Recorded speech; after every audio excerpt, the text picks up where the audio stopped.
Chapter 1457. In the cultivation world of the universe, there are all kinds of strange things. Countless orthodoxies have their own advantages. The domain with the name Wangjiangjie was a small domain with a single Daoist tradition. Its origin was unknown, and it was just one of the countless branches of Taoism. Over the long river of time, because of its remote location, it slowly broke away from the mainstream cultivation world, and gradually formed its own style of cultivation. In the eyes of Taoism, this is blasphemy to Taoism. But in the countless small worlds of the universe, this kind of situation is everywhere. Not every world can keep up with the mainstream. The scarcity of great cultivators and the fact that they live alone is the reason why they are out of touch with the mainstream. The obstacles caused by distance and space are not only for Lu Xiaoyi. He has a lot of opportunities and a lot of friends. Now, he is still staggering in the universe. It can be imagined that those worlds that are out of the mainstream cultivation world are mostly limited to the universe where the world is located. There are very few great cultivators who go to the universe void to explore. There are only a few great cultivators with great ability. If you leave, who will take care of the world? In the fifth ring, in Juzian, the kind of travel that the cultivators of big sects and forces are used to, in fact, does not exist in small worlds. Wangjiangjie is such a small world. There is only one orthodoxy, Wangjiangjie Dao. Because there are no foreign ideas to compete with it, the small world can't support a second orthodoxy. Here, there are several monarchs. A small place can't produce a sun spirit. There are also more than 10 Yuanying. Basically, they are the main force of Wangjiangjie. As for the disciples below, they can't go out of the universe. Inside Wangjiangjie Mountain, there is a very immortal style. It is the kind of ancient architecture. Just by looking at the architecture, it is an authentic Taoist inheritance. But how does it match the name Wangjiang? Ali was a newly ascended Yuanying cultivator who had only reached the Yuanying stage for 100 years. She was barely qualified to leave the universe. She was barefooted and wore a long skirt. This was also the style of this domain. In the large domains of the origin world, she was probably one of the ethnic minorities. She is graceful and has a unique charm. In the King Zombie Hall, she saw the master who had summoned her, Supreme Huan Pei, a beautiful middle-aged woman. This was also a characteristic of the King Zombie boundary. For some reason, those who could reach a higher level in this place were usually Kuan cultivators. Ali, you go and herd those old zombies. Recently, the situation in the universe is getting more and more urgent. There are always scattered groups of bugs running rampant everywhere. Although our King Zombie is located in a remote area, this kind of thing is hard to say. It's better to be prepared in advance. Ali nodded. Yes, Master. Is Ali going alone? Perfected Lord Huan Pei nodded. Your senior sisters and the others are mostly out on errands and are understaffed. You've been in a stalemate with them several times, so there shouldn't be any problems in guiding them. They're all old stalemates, so it's easy. What's the matter? Are you afraid of going out into the void alone? Ali shook his head excitedly. I'm not afraid. I've been to the outer universe void many times. Furthermore, I'm familiar with the route. Don't worry, Master. As the name suggested, the King Zombie realm was a Daoist orthodoxy that focused on executing zombies and controlling zombies. Perhaps this wasn't the initial form of this Daoist branch, but the King Zombie realm had a unique place that granted this realm a unique cultivation and combat style. There was a small space cave in the boundary, and nameless Daoist corpses were often thrown out.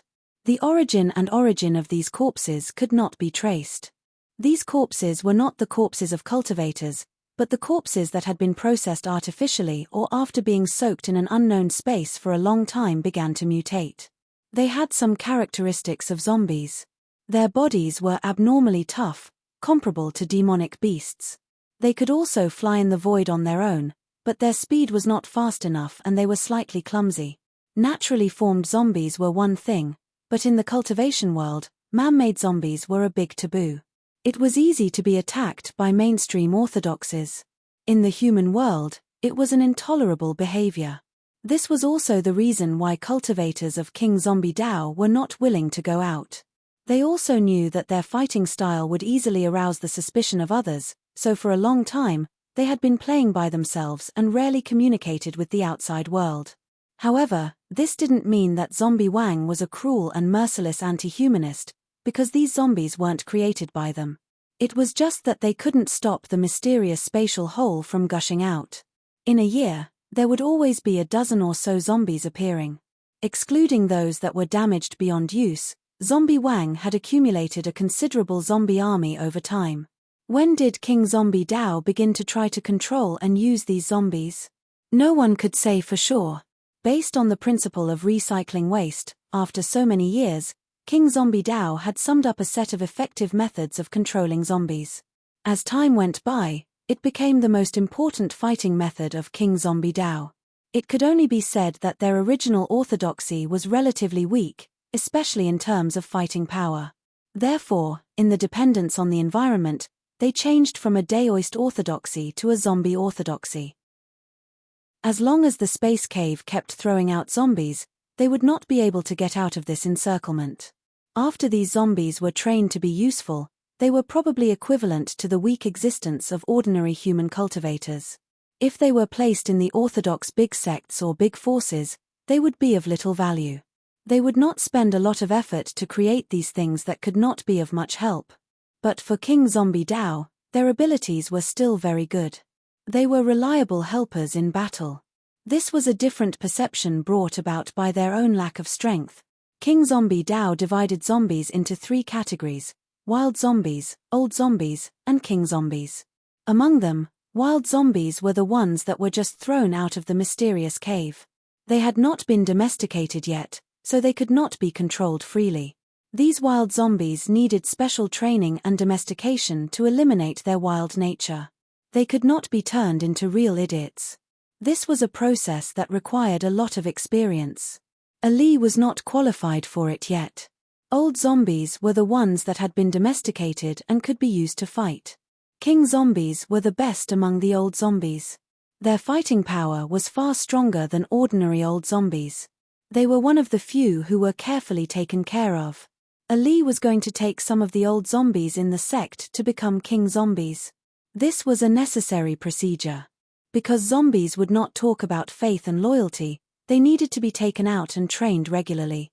The training place was a celestial phenomenon not far from the king zombie world. Through the effect of the shockwave of the universe and some special incantation, the old zombies could get rid of the accumulated anger of the old zombies. This was called King Zombie Dao. Because they have been trained, they are quite obedient. With human cultivators taking them to the celestial phenomenon in batches, they are melted down in the furnace to reach the best state as fighting zombies. This is the daily work of Yuanian cultivators like Ali. She had gone out many times to become king zombies with her senior fellow apprentices before, so she had some experience. Now everyone was busy, so it was inevitable for her to become a king zombie alone. Every king zombie would have this day. Chapter 1458. She drove 50 old zombies out with ease, and they jumped in a row behind her. Then, they began to jump out of the layer of air. It looked very strange, but in the king zombie domain, whether it was cultivators or mortals, they had already adapted to this situation, so they were not surprised. After successfully exiting the atmosphere, Ali identified the direction and flew in a certain direction. There were many things to pay attention to in this, including flying speed, controlling divine sense, and cursing restrictions. If she was not proficient in this, she would become an exploding corpse. A group of zombies would be in a mess and go their separate ways. If this really happened, she would lose the combat power of the orthodoxy, and she would also be punished. Fortunately, Ali was still quite familiar with all this, and this was not the first time she drove zombies. The familiar scenery, the familiar operation, and the boundless void, there was no disturbance from the outside. This was also one of the benefits of the king zombie domain being located in a remote place. There were no humans, no void beasts, and no living creatures. It was like a forgotten corner. Other than loneliness, there was nothing here. Because Ali had not formed her nascent soul for more than 100 years, the furthest she went out of the universe's void was only a month's distance away. In fact, She had not gone to the other places in the universe's void. This was because her orthodoxy had a very big shortcoming in the universe's positioning. If she went into the void without permission, the probability of not returning was very high. Not every cultivator had the ability to position the stars. This was standard for large sects and large forces, but for small sects and small forces, it was an unattainable dream. One's foundation determined one's knowledge. After all, there were only a few orthodox Taoists in this world. The journey was peaceful and smooth, except for a few irritable old zombies who always wanted to jump out and act on their own. Fortunately, Ali suppressed them strongly, so they did not cause too much trouble. This was the reason why they had to drive zombies. These things still had their wild nature and would not listen to reason. In order to get rid of this instinct of theirs, they could only drag a group of old zombies whose time was up to walk around the astronomical phenomenon every few decades, and use the shockwaves to eliminate their negative instincts. A month later, Ali arrived at the celestial phenomenon. Looking from afar, it looked like a dusky date pit that was constantly rotating. The so-called walking zombies were actually not the main theme of flying in the void for more than a month.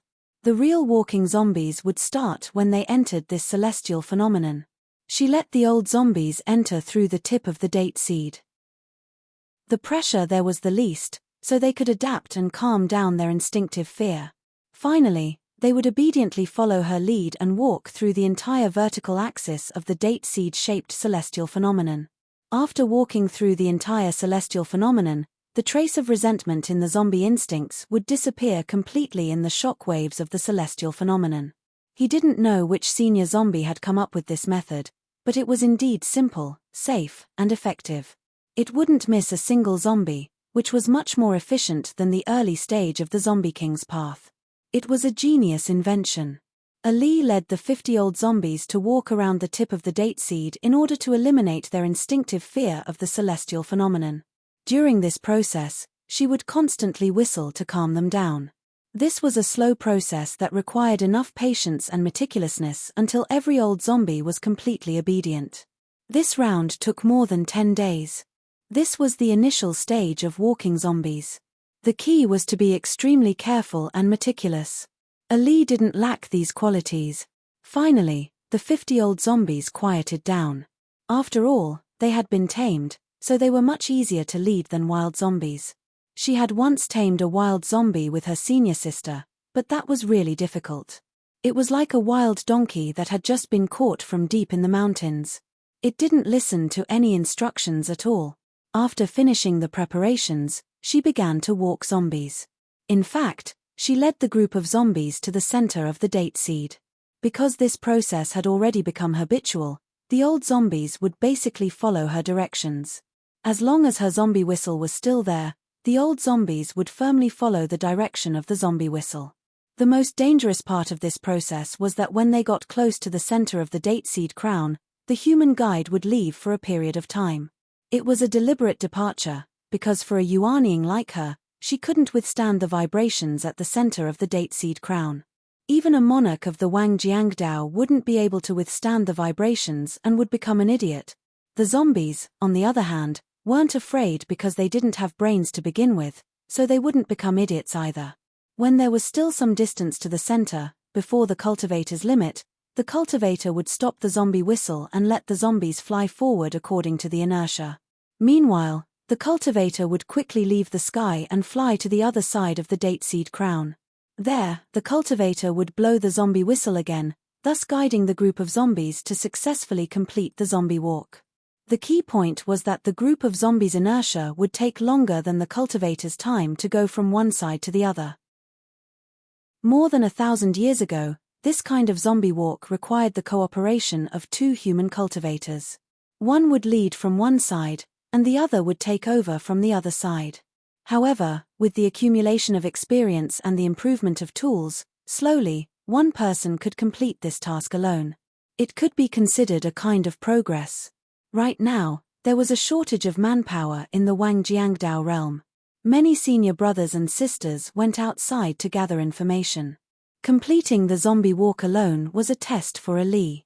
It was also a sign that a cultivator of the Wang Jiangdao realm had matured. It was a hurdle that must be passed. In fact, Ali had already completed this task once. Under the gaze of her senior sister, she was confident and wasn't worried. With great familiarity, the group of zombies was led to a place near the center of the dateseed crown. The force of the vibrations here began to increase exponentially, almost reaching Ali's limit. She also didn't want to take any unnecessary risks. This was the first time she completed the zombie walk alone, so she still had to start from the safe side. After blowing the zombie whistle one last time at the group of zombies, she immediately left. Enduring the discomfort of the strong vibrations, she rushed out of the sky at full speed. This place really wasn't a place for humans to stay. Only the brainless cultivators with abnormal bodies like zombies could enter and leave as they pleased. Lu Xiaoyi sat cross-legged at the very center of the turbulent shockwave. He was a bit regretful for his rashness. He underestimated the power of the sky too much.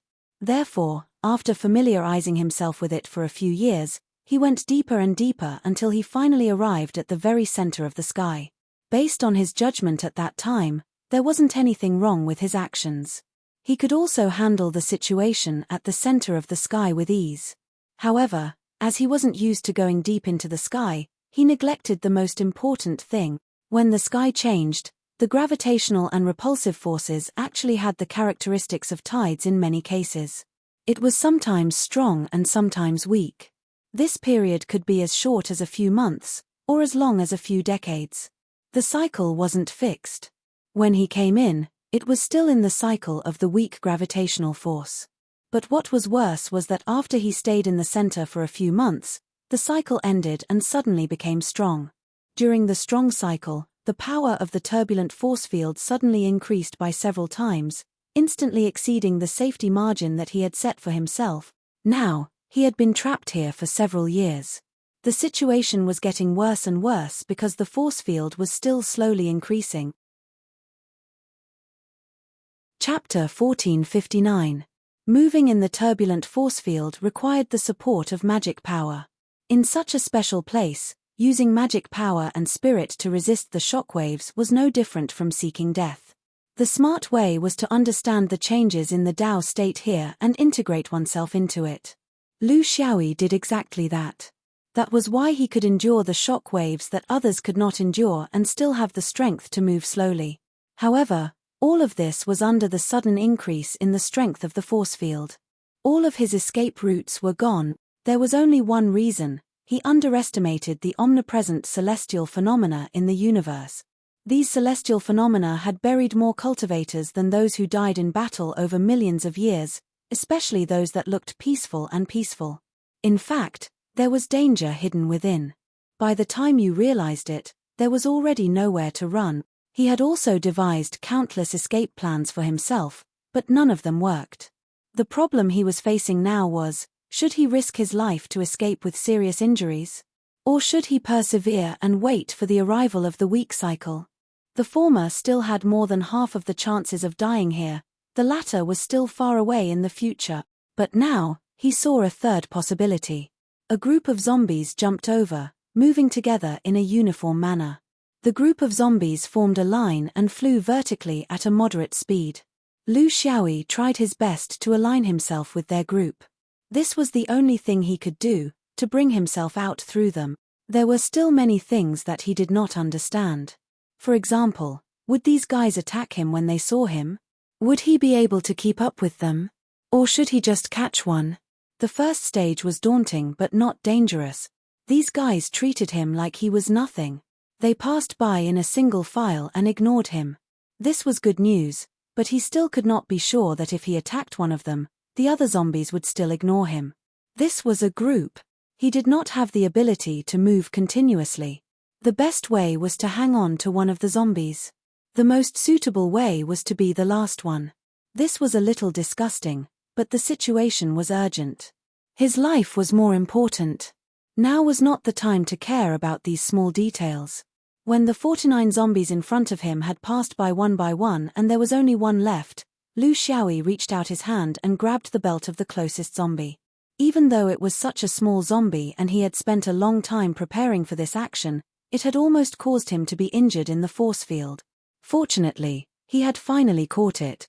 The zombies were obviously a little resistant, but after being tamed by the cultivators of the Zombie King Dao for many years, they didn't dare to make a move against human beings.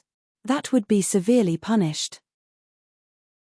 If they wanted to make a move, they had to get the command of the zombie sentries. This was why the zombies had no choice but to endure. Even so, the last zombie's instincts made it extremely resistant to human contact, because in its subconscious, normal humans were extremely dirty thing. It was just like how humans looked at them. The zombies continued to leap forward, and in this process, the final zombie was locked in a battle between its instinctive disgust and the zombie whistle's control. When its instincts overcame its fear of the zombie whistle, it would turn around and tear this filthy thing in half. Lu Xiaoyi had the time to observe the zombies up close. This was not his first encounter with zombies, but it was clear that the zombies here were very different from the ones he remembered. No fangs. It was not incomplete. He didn't even stick out his tongue. It didn't look ferocious.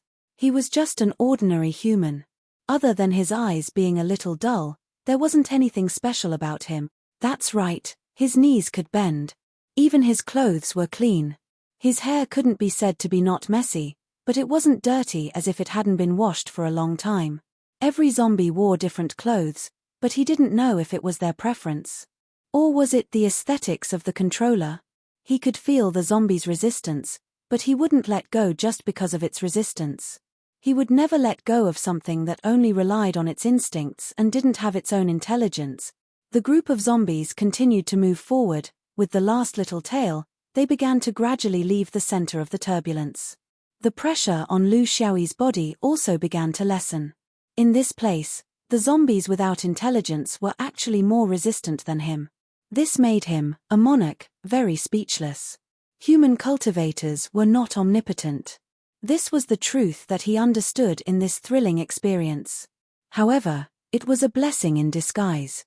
It was precisely because of the bitter struggle in the center of the turbulence all these years that he had gained a deeper understanding of some of the fundamental principles of the five ties. It was just that this kind of method was really somewhat unacceptable to him. He still didn't have a deep understanding of the unpredictability of astronomical phenomena. During the flight, because they didn't receive the zombie whistle's guidance for a long time, the group of zombies began to show signs of loosening.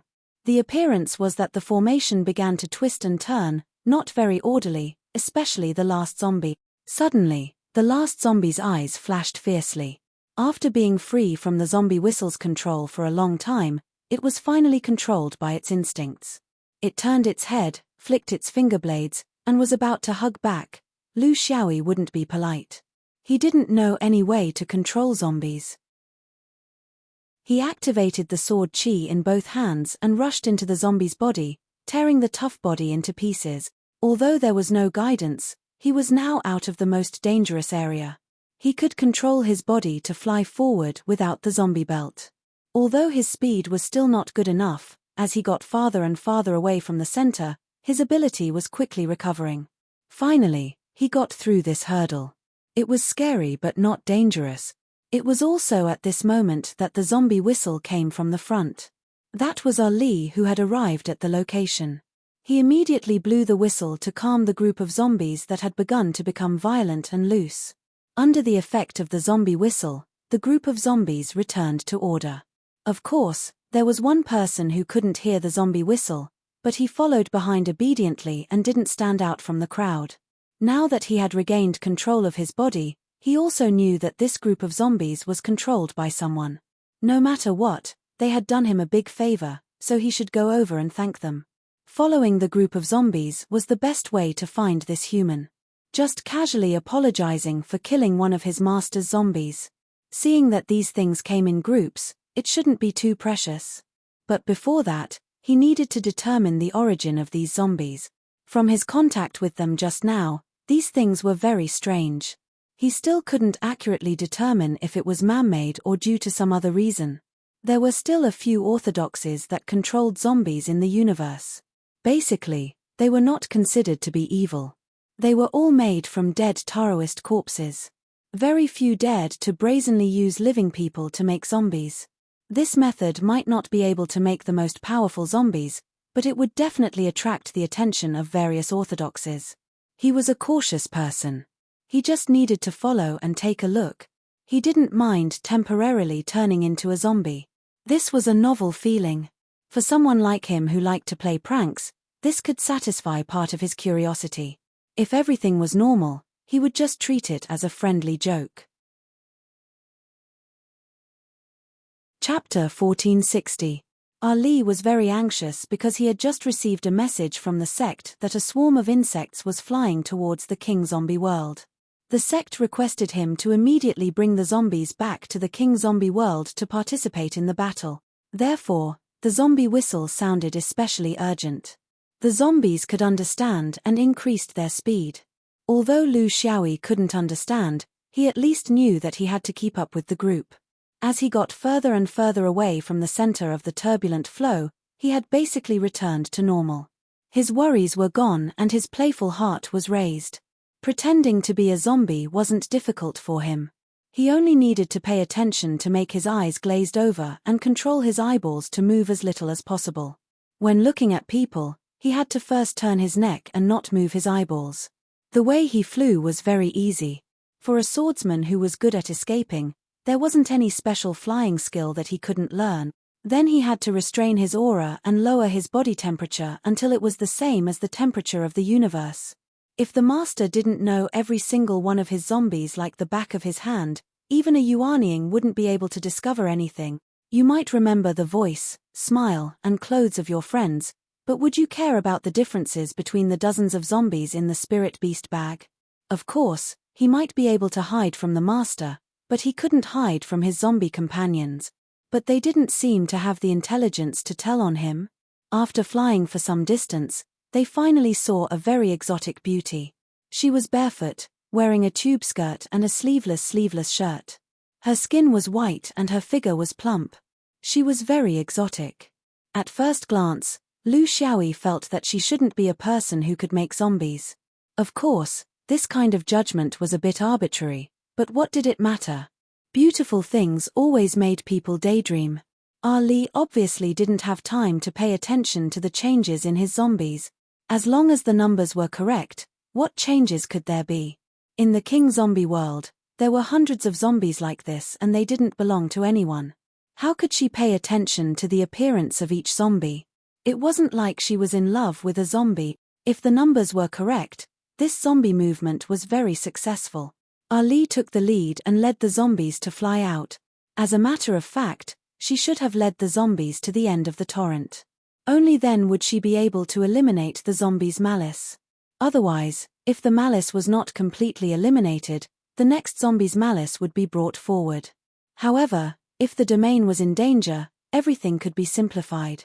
Even if the domain was protected, it was just finding time to make another trip. What trouble would there be? This was practically the maximum speed of the zombie horde. Zombies were never known for their speed. Their specialty lay in their tough skin, thick flesh, and boundless strength. He was immune to spells and could not sense anything mysterious. When encountering them, other than fighting them head-on, there was almost no other good way. Therefore, this thing was very effective against Dharma cultivators. It was comparable to physique cultivators, but it was nothing more than a target for swordsmen. No matter how hard one's body was, could it withstand the sharpness of a flying sword? Of course, this thing had no obvious weakness. It was useless to stab their heads because their brains were pitifully small. It was also useless to attack their internal organs because their internal organs had already mutated into solid bodies. While flying, Ali, who had a lot on her mind, received another order from the sect. It said that the insect horde had reached a critical point and the battle outside had already begun. She was to quickly provide support. However, she had to be careful. There were probably still small insects wandering around, so she had to be on the lookout for possible attacks. In this month, many things had happened in the domain. It was all caused by the monks. According to the cultivators who occasionally came from other domains, there seemed to be a large group of monks exterminating insects in the nearby domains. Exterminating insects was fine, but not all of them were exterminated. If the insect horde was scattered and crippled, then everything would be fine. However, They didn't care about the small insects that escaped and crazily retaliated against the human world in the surrounding small domains. Several universes away from the king zombie world, there was a large insect horde that suffered a calamity. In the end, the insect horde was scattered and scattered, each fleeing for their lives. The monks only cared about taking care of the large insects, but they didn't care about the small insects that weren't high in cultivation. When they scattered, there would always be some that escaped. In the end, these insects would be destroyed in the battle with the human cultivators again and again. This was a fact, but before they were destroyed, they could still harm one or several places.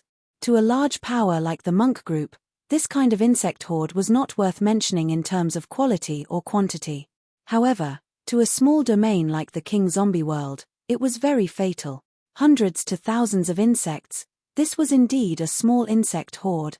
The strongest insects were Yin's spirit primordial spirit realm, their strength was indeed not high.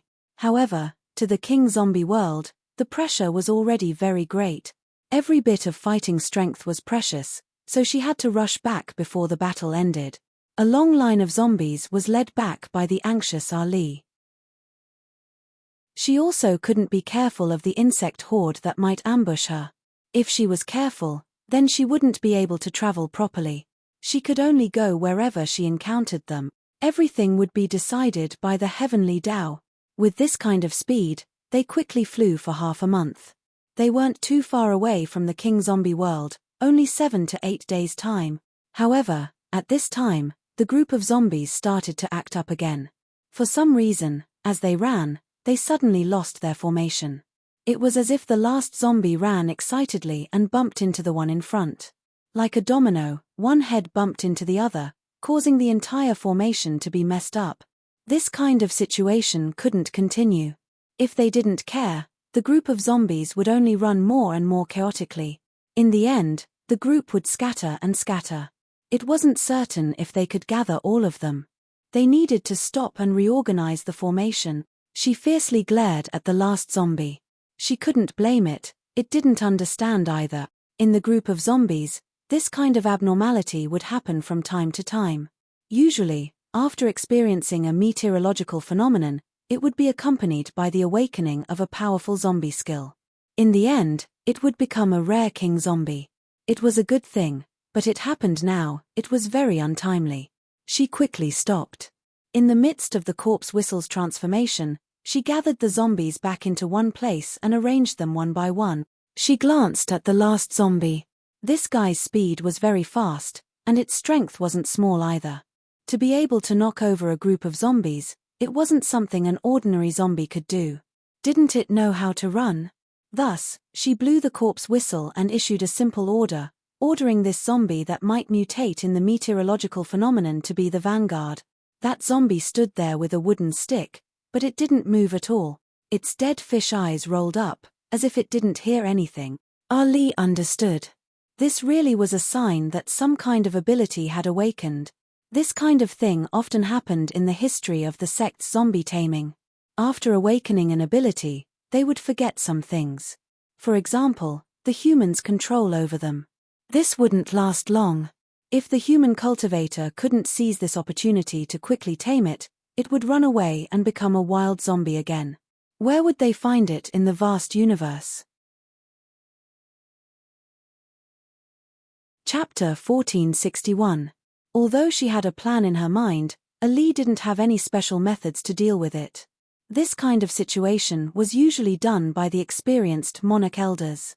For a newcomer like her who had been in the nascent soul realm for less than 100 years, she had never had the chance to come into contact with such an example.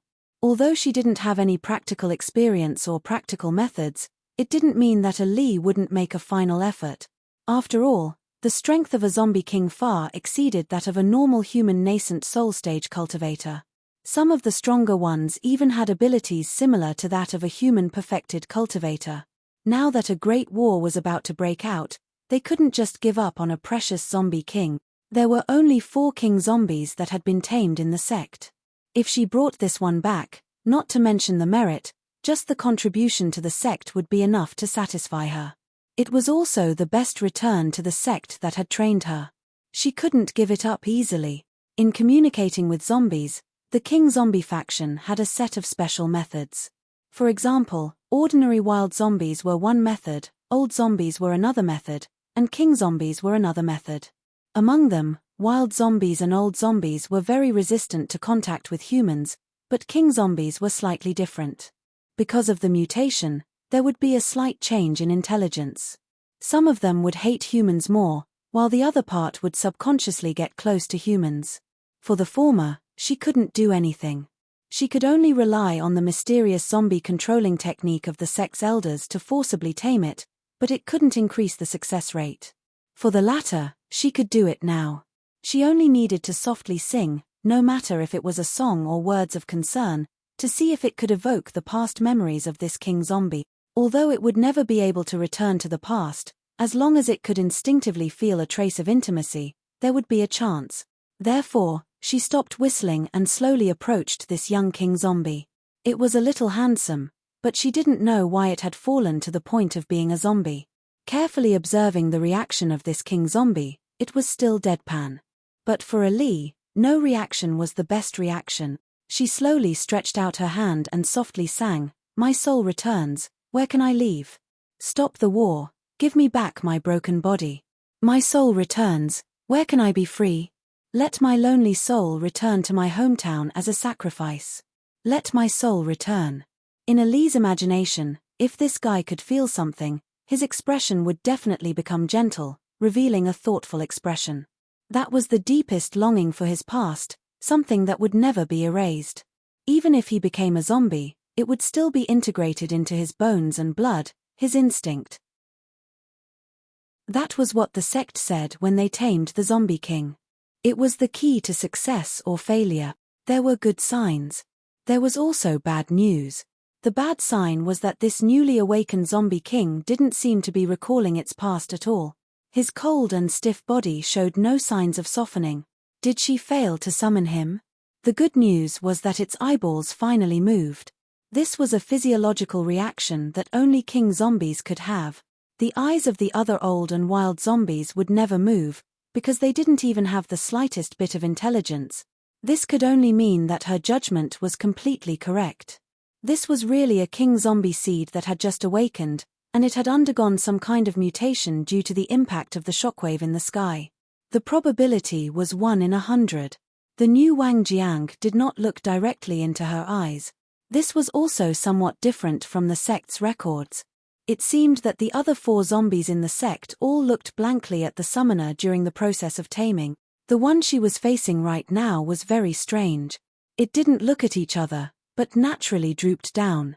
Based on a woman's intuition, was this from her bare waist to her 2 smooth, snow-white, round, and straight thighs? Ali immediately threw this ridiculous thought out of her mind. It was just a zombie, how could it be the same as those lechers? It must be a coincidence. It must be. At least, it didn't resist her. Ali clenched her teeth.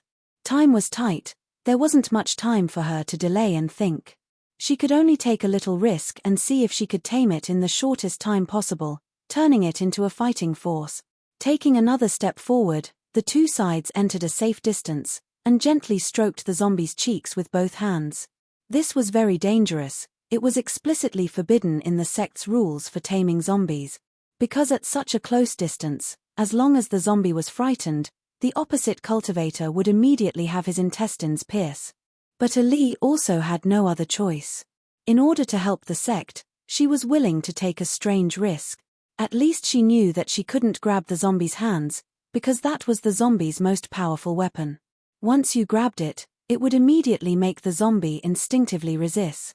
This step, she was a little rash, but she had no other choice. She won the bet. The zombie didn't resist her touch at all, instead it seemed to enjoy it very much. This made Ali's confidence increase greatly. Success. So her voice became even softer. "Come with me, don't resist, I won't hurt you." After saying that, she withdrew her hands and turned around. According to her understanding of taming a zombie king, this new zombie king should go with her.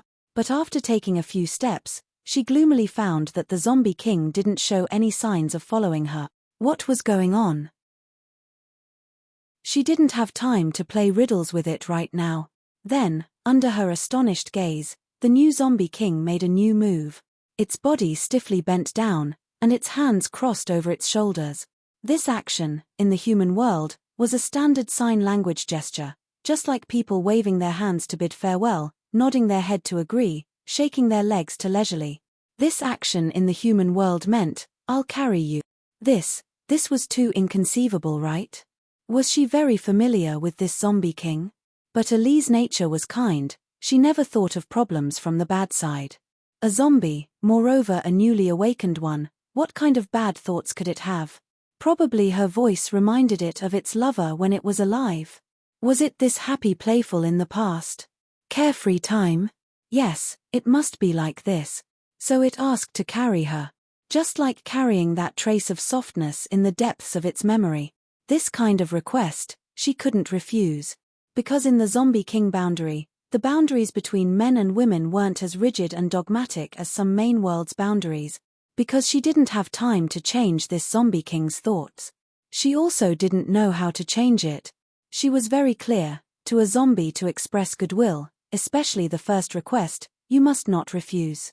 As long as you refuse, there won't be a future, you won't be able to tame it again. This was the stubborn nature of zombies. It was nothing more than carrying her and flying. It wasn't much, just treat it as riding a demonic beast.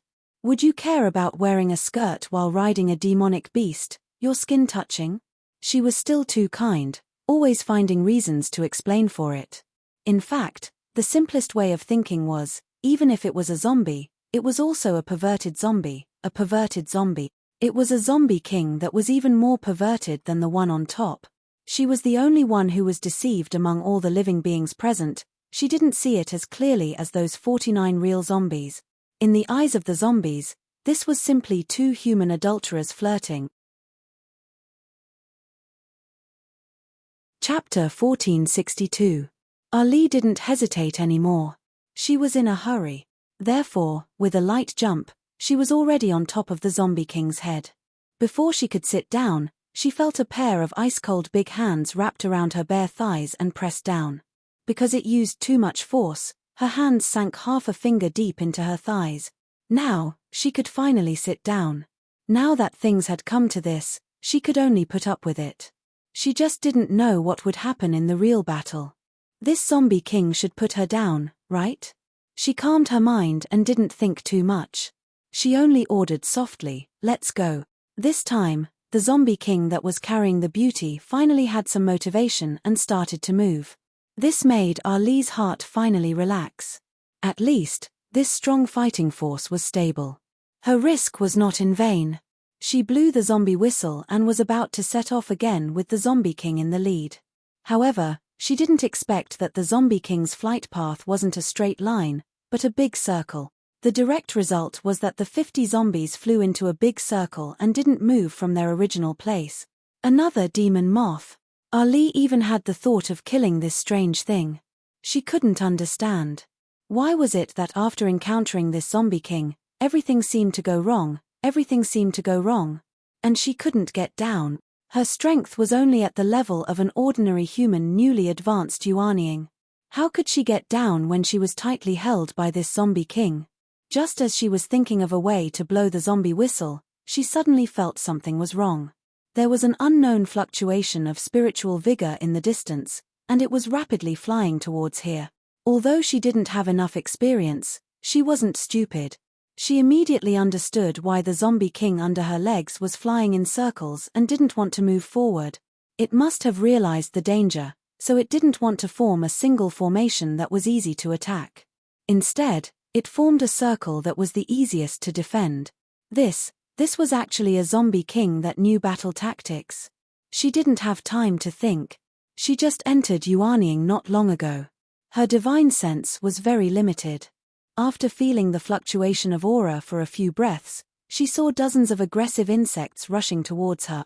They were basically Yuaniing-level insect, but the one in the lead had a strong aura. It made her heart sink. Oh no, it was a monarch-level insect. In terms of quantity, the zombies weren't far behind. However, in terms of quality, because a monarch-level insect might change the whole battlefield. She was a little nervous. This was the first time she had fought another creature in the void of space, and it was the infamous Zerg. What should he do? Attack or defense? What formation should he choose? She had no experience with these things, so her mind was blank.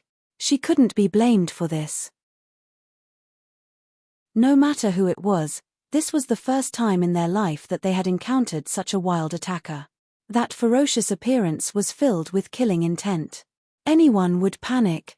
She was so flustered that she forgot that there was a king zombie beneath her that could fight against a monarch-level insect.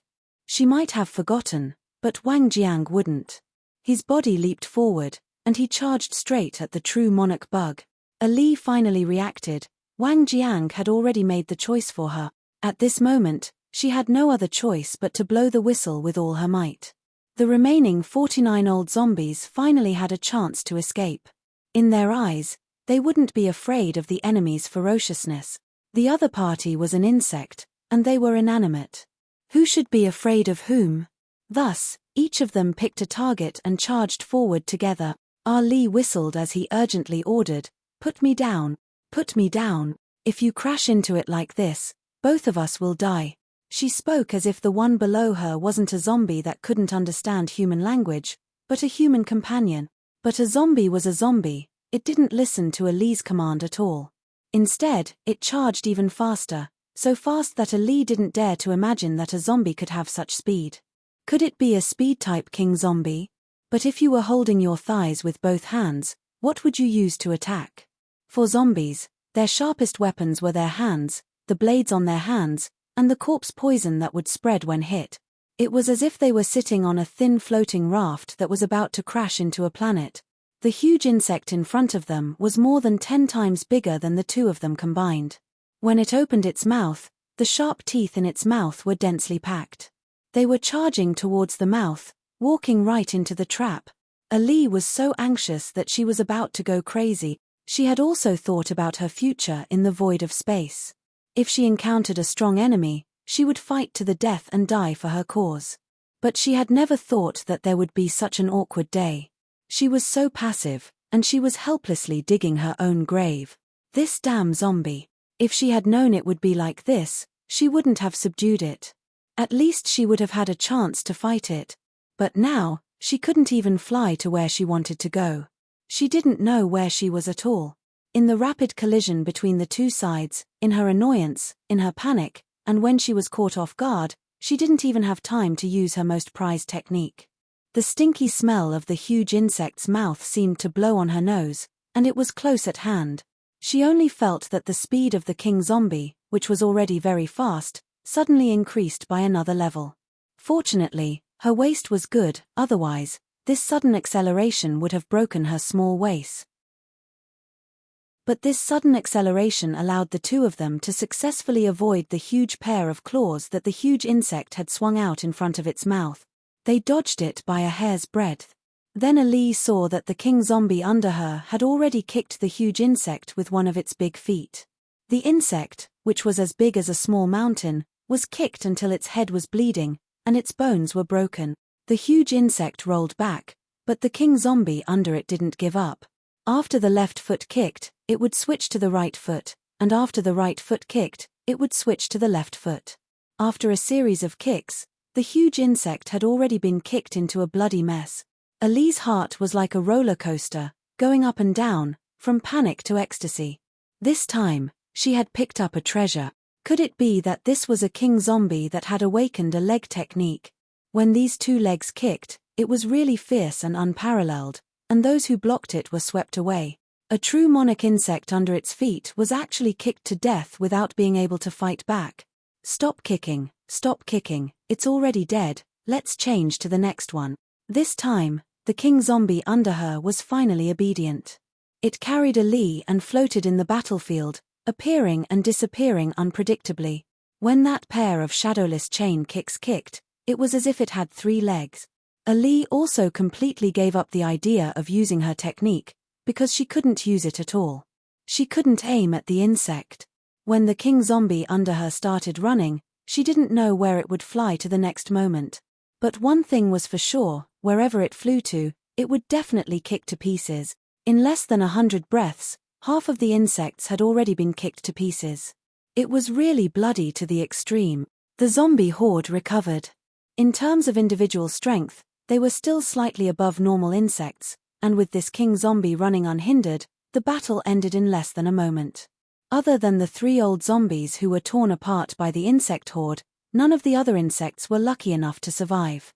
They all died in this battle. Although the zombie horde didn't recognize this person as a fellow zombie, they recognized his strength.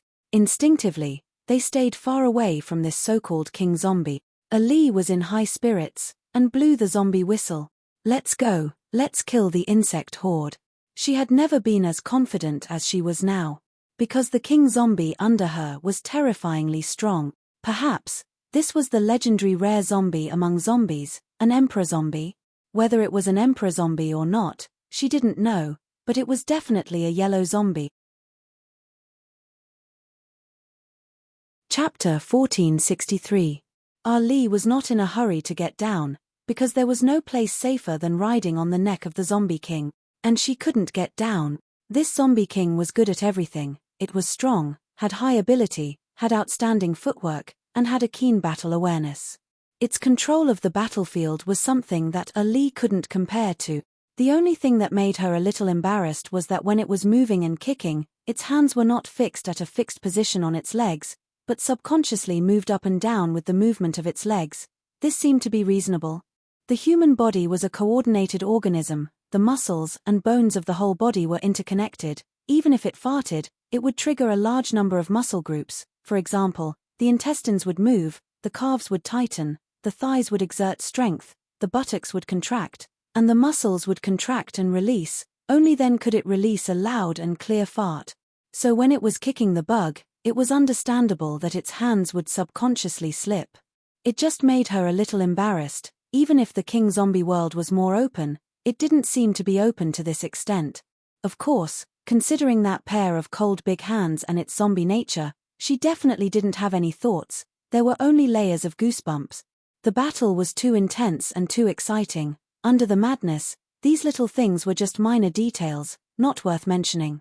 Under Ali's command, the group of zombies quickly swept through the void. The speed was just right, just enough to display the fastest speed of the zombies. The zombie king also didn't show the crazy speed it had when it was fighting. It seemed to be very restrained, very understanding of the big picture. She had to admit, in terms of fighting, this zombie king was impeccable. It just had some small problems in its habits. That was another matter. There was no need to take it seriously. She wasn't completely unguarded. It wasn't that she doubted whether this thing was human or not, but she was very curious how this thing could have this kind of ability. It seemed to be different from the 4 zombie kings in the sect. After the battle, she had secretly sent out a strand of magic power to test it, but the magic power was like a clay ox entering the sea. There was no reaction at all. This was the same reaction as the other zombies. She was afraid of provoking this zombie king, so she didn't dare to test it too much. She also had a trace of curiosity in her heart. It was very obvious that this zombie king must have been a good fighter when it was alive. It might have reached a high level, otherwise it wouldn't have this kind of instinctive fighting instinct. It was really pitiful. At such a young age, it had now become a zombie, being ordered around by others. Ali's biggest problem was that she always liked to talk to herself, find excuses for herself, beautifying a yellow zombie into an emperor zombie king. But this kind of character, if it was a zombie cultivator, they might not be able to control it. When she got used to sitting on the zombie king's shoulder, she gradually didn't mind it. She valued cleanliness the most. This zombie king was very clean, its hair was smooth, and there was no dandruff on its collar, so she didn't mind it too much. It was just that its hands were a little tight, and the position it was riding on was a little bit too close. These were all small, not to the big matters. She secretly reminded herself not to nitpick. If the king zombie world could safely survive this war, she would ask the sect to personally train this unusual fellow and see if she could dig out some interesting things from its residual consciousness. A few days later, there was an intense fluctuation of spiritual vigor in front of them, the screams of the insects and the growls of the zombies. This made Ali realize that they had arrived at the battlefield. In the universe's cultivation wars, most of the cultivators and forces had no experience, especially Zerg. This was a completely different concept from the wars between humans. All the cultivation world's default rules of war did not apply to the insects. There was no law to rely on, so in most cases, it was inevitable to fight like a pot of porridge. In fact, even for the orthodoxies with the most battle experience, in the end, the battle would be a mess, including the sword vein and Buddhism, but some of the chaos was man-made and purposeful. The insects were in chaos, but the humans were not. This was the knowledge of war, and it was also the quality cultivated by countless battles. It was impossible to expect a place like the Zombie King to reach this level. It was already very impressive to dare to fight in the field. The Zombie King had this kind of courage, to a large extent, because they had a large number of zombies, hundreds of old zombies, and 4 Zombie Kings as the main force. Together with the few human cultivators, a small realm could fight like a medium-sized realm. From this point of view, the ancestors of the Zombie King, when they used zombies as the breakthrough point of the orthodoxy, were indeed very prescient. Numbers were king, especially when it came to insect swarms. Of course, Ali was no exception. She was a rookie among rookies. At this point, she had no strategy to speak of. In fact, when it came to zombies, which only had instincts and no intelligence, the so-called strategy was meaningless. They couldn't understand, they just had to rush up and fight. This was also what Ali was doing. With a loud zombie whistle, dozens of old zombies rushed to the battlefield and joined the chaotic battle. But Ali was not in a hurry to fight, because at least she understood one thing: the Zombie King should be used in the most critical place. What was the most critical place?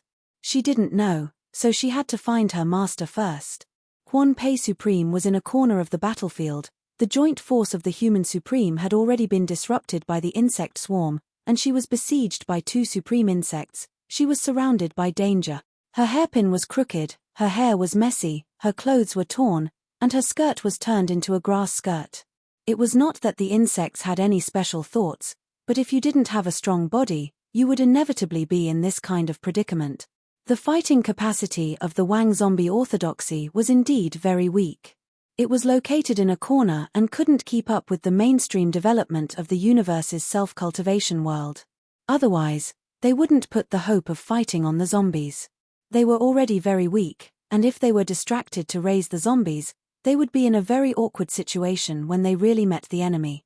4 two-yin god insects like this, a normal Taoist Dharma practitioner could easily fight 1 or 2, and an excellent swordsman could also fight 5 or 6 insects. For example, Sword Vein, who moved quickly, it was not uncommon for a swordsman to drag a dozen big insects. But when it came to Huan Pei, she was immediately overwhelmed by the 2 insects. She was seriously injured. She was already seriously injured. Although it was not obvious on the surface, there was some imbalance in her nervous system. This was caused by the sharp feelers of the insects that had pierced into her spine. Externally, she could not control some of her bodily functions. For example, when she was anxious, she would cry, and saliva would flow unconsciously. This should not be the behavior of a true monarch. However, time was of the essence, and danger was at any time, anywhere. She did not have the chance to heal her injured nerves. She could only hope to hold on for as long as possible, because only by holding on for a longer time, the hundreds of old zombies under her command would fight a bloody battle without retreating. Otherwise, as long as she died, these zombies would not be able to fight for long. For zombies, they only followed their instincts and didn't care about the boundary. What did it have to do with them? Chapter 1464. Just as Supreme Huan Pei's hairpin was in a mess and she was about to collapse, her disciple Ali rushed over. "Go kill those 2 insects and save my master." In a moment of desperation, Ali directly gave orders, but she completely forgot that the person under her was not a normal human being, but a zombie. How could it understand the human language? These orders were usually completed through zombie whistles after a long period of training. They could not be too precise and could only complete a very rough password. It was already very good to remember dozens of orders. She did not realize this because the battlefield was too chaotic and her master was too dangerous. Fortunately, as soon as the Zombie King under her entered the battlefield, it immediately performed perfectly and could always do what it should do. It was still a kick. It was kicked from the back. Under the kick, the insect's head burst like a watermelon. It was still a coordinated movement of the whole body, and the hand also followed the kick. It should be similar to the muscle reflex arc linkage of some animals, which was normal for zombies whose movements were not very coordinated. Supreme Huan Pei, who was finally out of danger, relaxed and her body immediately softened because her spinal nerves were injured and she could not support it. Ali was greatly distressed and subconsciously wanted to jump out to support her master. When she tried to move, she remembered that her thigh had been tightly held for several days. The strength of steel and iron was not something she could break free from. When she was about to speak, she had already floated out. This zombie. It knew when to let go. She could not think so much. Holding her master, she felt a little sad. She had already felt her master's weakness, which was the phenomenon after the body was seriously injured. It was not a big deal for a supreme and she could still recover, but it needed time. "Master, I'll carry you," Ali said with a crying tone. She was an abandoned baby raised by her master until now and had a strong and inseparable friendship. In front of her master, everything else could be given up, even the bounded domain. Huan Pei shook her head weakly. "Silly child, go? Where to go? Without a home, where can we go? Don't worry about me, master can blow zombie whistles and command zombies. Ali, the one you brought is..." Supreme Huan Pei was very suspicious when she saw a zombie beside them, kicking several small insects to death. This zombie was very strange. But now she was seriously injured and couldn't put her soul in an unimportant direction, so she asked her disciple. Ali spoke very fast. "It's a newly awakened zombie king. It's very strong and can kick a real monarch insect to death. We were attacked halfway. Thanks to it, otherwise we couldn't come here." After saying a few words, she was moved in her heart. It was too dangerous on the battlefield. If she stood here without moving, she would be a live target. She knew herself. Even if she stayed in front of her master, it would be difficult to protect her. She might as well. Therefore, he tentatively looked at that king zombie and said, "Hey, you, carry my master. You must ensure his safety." Ali patted the zombie king's shoulder and pointed to her master. She was not sure whether the zombie king could understand her.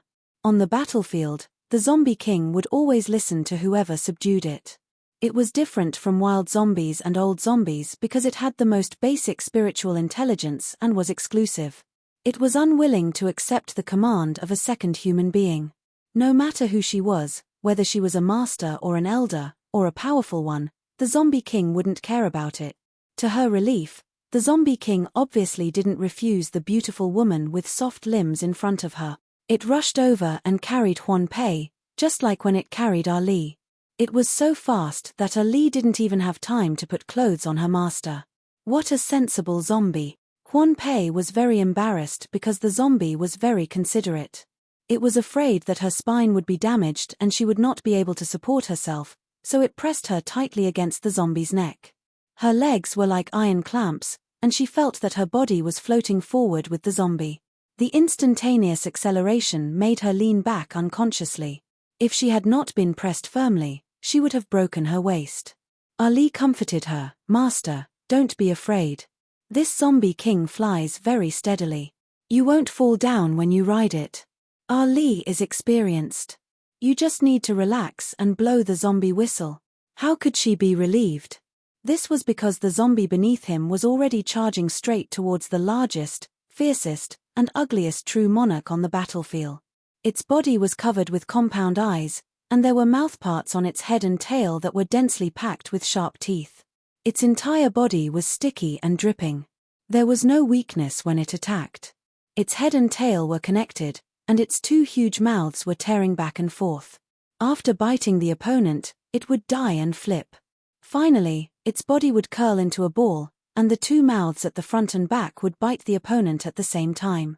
Its body would then straighten, and it would often tear the opponent into two halves. Since the beginning of the battle, a Yuanian cultivator and a zombie king had died in its mouth. The rest of the zombies were bitten to death by it. It was the most ferocious insect on the battlefield. According to her analysis, it should be in the realm of primordial spirit. She had been avoiding such a ferocious creature. She could only use the zombie king as a substitute. Now she had lost one. The other zombie king that was fighting with it was also retreating step by step. It was bitten black and blue all over. It seemed that it couldn't hold on for long. It was not that Huan Pei was afraid of fighting, but she was born to be very resistant to such insects. Just like some people were afraid of snakes, some people were afraid of rats. She belonged to the physique that was very disgusted by worms. This was something that could not be changed. Even if she became a supreme, she could face zombies calmly, but she didn't want to face a caterpillar. This kind of directional fear was not rare among humans.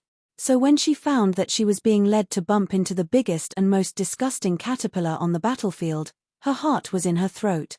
Being able to kill a yin spirit insect and being able to kill a primordial spirit insect were two different concepts. The most terrible thing was that her disciple A Li was still following behind. As her master, she couldn't show her timidity. She couldn't make a fool of herself in front of her disciple and show her weak side. But that girl was still following behind her. Yes, it's that insect. Kick it to death. Huan Pei felt her whole body suddenly tighten. Even the nerves in her spine that had been damaged were tensed up again. This at least allowed her to control her behavior. She didn't cry or drool. Otherwise, how could she be in such a state in the eyes of the other juniors? The charging collision only took a moment. The king zombie under her lifted and pulled at a speed she couldn't understand at all and appeared behind the worm. She only knew that this kind of lifting technique was unique to zombies, but she didn't know that in this world, the orthodoxy was complicated and profound. There was also a kind of star lifting technique that had the same effect. The speed, timing, and judgment were all perfect. Then, it was a violent kick. What was the point of kicking such a huge worm-type insect beast? In the previous battles, she had seen other king-level zombies throwing countless punches and kicks, but against the liquefied body of the wriggling worm, no matter how strong they were, it was useless. But this kick was different. There must be some kind of mysterious power in it. Was it unique to zombies? Was it the supreme power of magic? But she had never thought that this kick was a full-force kick of a top swordsman that contained sword intent. With this kick, the worm's body seemed to be blown up like a balloon and then suddenly burst. Thick, stinky and poisonous body fluid splashed everywhere. Huan Pei felt that the zombie skillfully moved its body to avoid the splashing body fluid everywhere. She couldn't help but feel relieved. She was saved. This was an emperor zombie. As soon as she relaxed, her nerves that were naturally tensed up in times of danger immediately collapsed. Huan Pei tried her best to control herself. She couldn't cry. She couldn't drool. With a strong will, she controlled herself from losing her composure, but she could control the upper part, but not the lower part.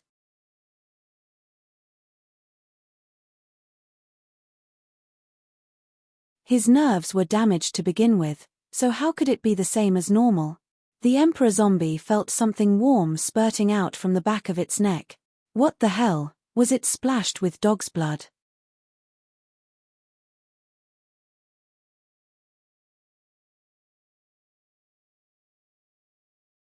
Chapter 1465.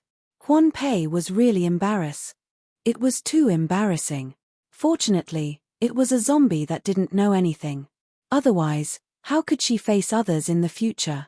Incontinence wasn't rare in the mortal world, but it was inconceivable for it to happen in a cultivator, especially a true monarch. There were too many coincidences, too many helplessness, and in the end, they all fell into that one spurt. There was no other way. Since it had already been sprayed, it couldn't be taken back, right? At most, she could change the clothes of the guy below. Change it to one with stronger water absorption. Only now did Huan Pei realize that this zombie was wearing a high-quality silk robe that only cultivators could wear, and the style was completely different from the king zombie world. It seemed that this guy was also a cultivator when he was alive, and a powerful one at that. Otherwise, he couldn't have awakened such an abnormal magical power. It was a primordial spirit insect, and it was killed with one kick. It was really unbelievable. It was just that this silk robe didn't absorb water at all. However, Ali, who had just caught up, still mentioned the pot that didn't boil, and shouted, "It was too thrilling. You can't fight so hard in the future. Look at your back, it's soaked with sweat." Master, zombies have pores. They can sweat. Huan Pei felt that there was a problem with the education of her disciple all these years. But now he had to make up for it, so he explained. Yes. It's just that it's relatively rare. When they burst out their body's potential, they will sweat. They were also human when they were alive. Sweating was just a small episode. Continuing to sweep was the main point. With the great killing weapon of the Emperor Zombie, the monarch insects were wiped out one by one.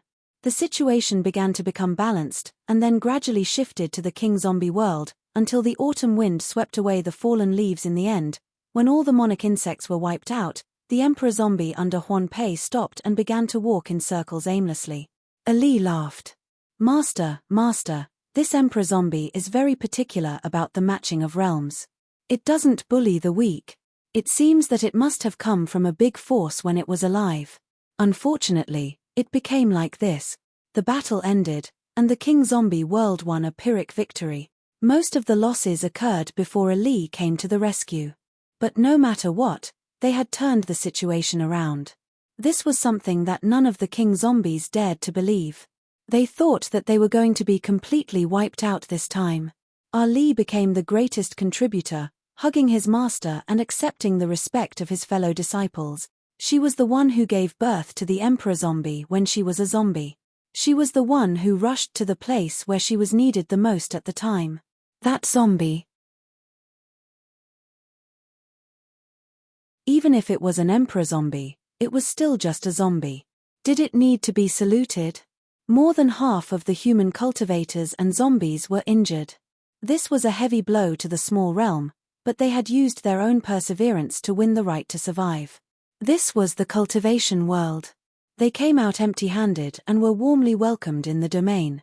Sorrow needed to be forgotten and life had to go on. Ali obtained the right to tame the Emperor Zombie. Even the true monarchs in the sect couldn't compete with her, because everyone was afraid that if someone else did it, it would cause the Emperor Zombie to resist.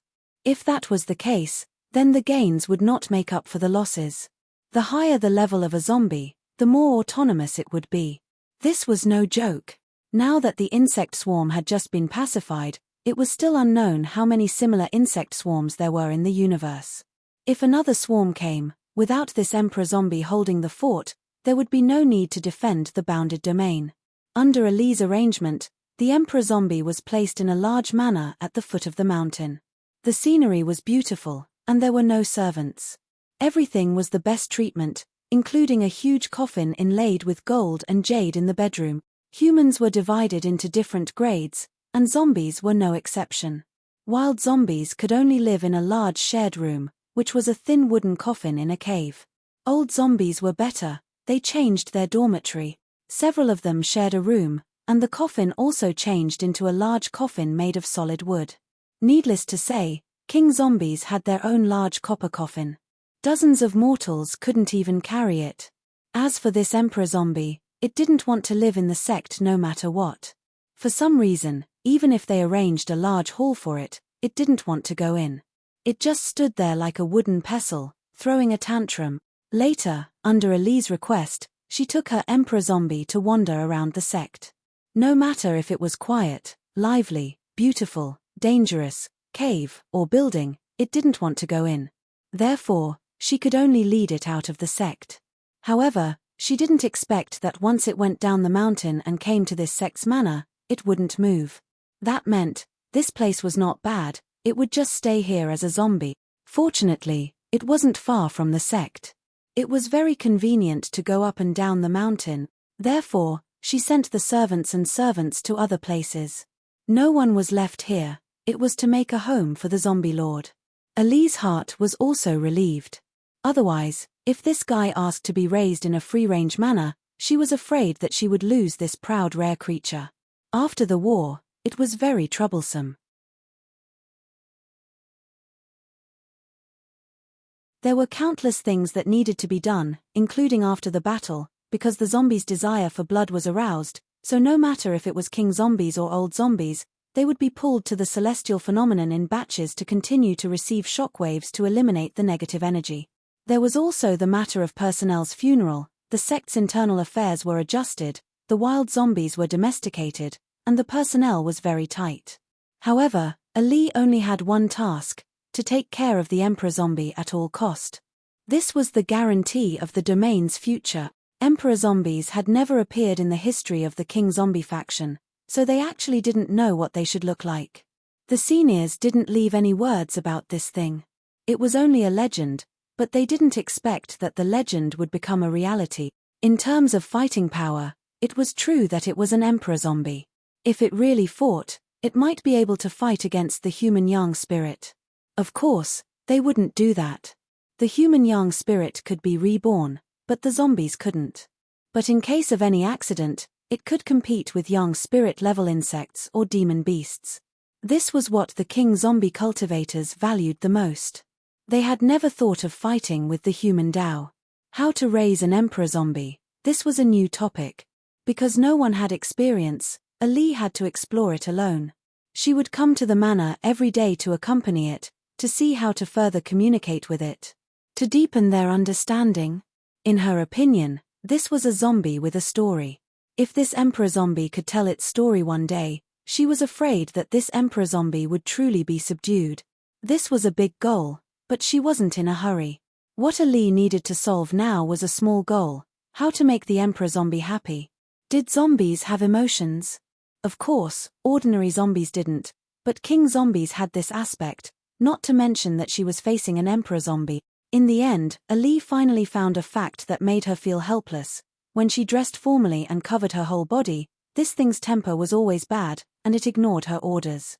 But if she wore cooler clothes, the happier it would be. She didn't know how happy this guy would be if she was cool to the end. Would he confide in her then? She couldn't even try. She finally understood that this was not an emperor zombie, but a yellow zombie.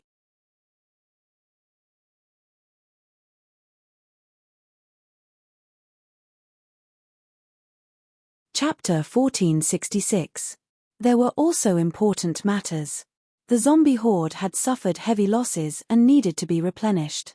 Not only did they need to train the wild zombies into old zombies, they also needed to bring more wild zombies back to the mountain. They really couldn't allocate enough manpower, so Ali was given the task of bringing wild zombies back to the mountain. Wild zombies came from a mysterious space cave in the domain. They weren't inside the mountain and were strictly protected. Of course, this protection was only for mortals. They were afraid that the wild zombies would run out and hurt people. A long, long time ago, before the King Zombie orthodoxy had refined zombies, they had a headache because of the zombies that kept appearing all over the domain. Finally, they discovered this mysterious place and started to refine it into treasures. This was a process. To bring back these zombies that were transported over, they needed a certain amount of protection. It was very troublesome to just rely on cultivators to suppress them. These things were all invulnerable and had the abilities of a normal Yuaniing. How could they be suppressed by force? Therefore, they needed a method. The best method was to stick to Fuchu town and then let a real tamed zombie lead them. Usually, they only needed to bring a few old zombies. Even the king zombie didn't need to be mobilized. The reason why they gave this simple task to Ali was to help her build trust with the emperor zombie. Just contact wasn't very useful. They needed tasks and things to slowly build some kind of relationship in daily life. They didn't need to be locked up in the manor all day. Ali took the emperor zombie out. They flew in the air one after the other. Actually, it was hard to tell who was the human and who was the zombie. In Ali's view, this emperor zombie was slowly becoming human. For example, it never slept in a coffin. Although she knew it didn't really understand, Ali still impatiently nagged at it. Wait, we will reach a big cave. There will be new zombies coming out from there. Most of them are dead when they come over. We need to treat them specially and then bury them. There will also be some that are still alive. They are the wild zombies that we speak of. Actually, you are one of them. Do you still remember who brought you back to the mountain gate? You don't remember? Ian, that's normal. You hadn't awakened at that time. You were just a wild zombie that didn't know anything. Ali said slowly and softly, not all of the wild zombies can be used. Many of them are disabled, and some of them are even severely damaged. As for those who are completely useless, we will get rid of them. This is not cruel, but they themselves are also in pain. It is not necessarily a bad thing to be freed as soon as possible. Moreover, if they are allowed to move freely in the domain, they will cause harm to ordinary mortals. They are not you, they know what to do and what not to do. We will use the strong soul-subduing talisman on those who are still in good health. This is just a precautionary measure because most of them will be in a state of coma when they come out of the spatial cavern. When these zombies have accumulated to a certain number, we will bring them back. The soul-subduing talisman is not safe. They don't know where they are going, so they will be very confused and will resist. At this time, if they have their own kind to lead them, they will become much more docile, which is good for everyone. Ali warned, when we get there, you don't have to do anything else. Just watch. But when we set off, you have to exert some pressure on them so that they won't cause trouble. This kind of task can be completed by a few ordinary old zombies. Even a king zombie won't dare to cause trouble, let alone you. You're just a guide. Do you understand? Don't bully them too much. They are all pitiful people, don't scare them. She wanted the Emperor Zombie to do his duty, but she was also afraid that he would overdo it. This was Ali's careful thinking. She still felt that she could not completely control this guy, but she could not find a way to break through. Could it be that it was really completely cold? The domain was not big, so the mountain gate was not far from the mysterious cavern. To them, it was only a quarter of an hour. The cultivator stationed there and Ali exchanged information. How many zombies were sent through the spatial cavern in the past few years? How many were still alive? How many were still usable? How many could be taken away? While Ali was there, she did not forget about her Emperor Zombie from the corner of her eyes. She saw this guy move on his own, which was rare. He stared at the mysterious spatial cavern in a daze. In fact, it was also the place where he came from. The handover is very fast. For cultivators, some numbers are not a problem. However, when Ali finishes the handover, the Emperor's corpse is still standing there motionlessly. Her heart is moved. Perhaps, in this place where it came from, it will remember something. She did not urge it. She just waited silently with it until a few days later, another zombie was thrown out of the spatial cavern. The Emperor Zombie still did not move. Ali still did not urge it. Anyway, this kind of task did not require time. She knew what she needed to do most. As long as she could completely subdue this Emperor Zombie, so what if she delayed all the zombies here? There was no comparison. The Emperor Zombie stood there for a month. During this period, more than 10 zombies were sent here intermittently. Most of them had completely lost their vitality and could not be more stiff. A few of them were missing arms and legs. Only 2 of them were really intact. In other words, the number of wild zombies produced in a month might not be accurate, but it was about the same. The Emperor Zombie retreated from the spatial cavern and did not show any special reaction. Ali was a little disappointed. But she did not say anything. What was the point of saying anything? She checked the wild zombies and got ready to go.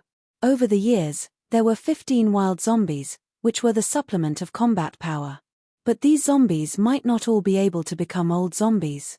There were a lot of losses in the process.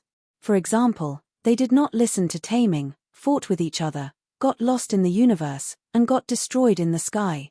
So, it could be seen that almost half of the old zombies were lost in the battle with Zerg. It really made everyone in the faction feel distressed. That was the accumulation of hundreds of years. The 15 wild zombies were all pasted with the soul-subduing talisman. It was actually a talisman that restricted the brain's thinking. It was only used to suppress the possible irritation of the zombies. For most of the wild zombies, this talisman was enough. Only the wildest zombies would show signs of resistance. When the zombies were first domesticated, they would usually kill these wild zombies that did not listen to taming. But now, they would not do that. Because the wilder the zombies were, the more powerful they were. The wild zombies flew up in order. They were quite obedient. But there were two of them that could not be controlled even with the talisman pasted on them. One of them was rampaging in the formation in the air, and the other one was simply playing with the dead dog and did not fly up. Ali looked at the Emperor zombie next to her suspiciously. It shouldn't be. Not to mention the Emperor zombie, even if there was a king zombie here, no zombie would dare to mess around. What is going on? This guy did not even release his spiritual pressure.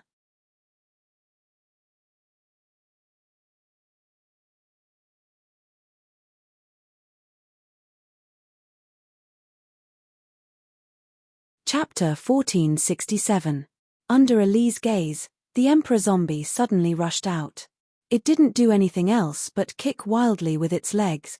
Even the two thick-skinned zombies roared endlessly.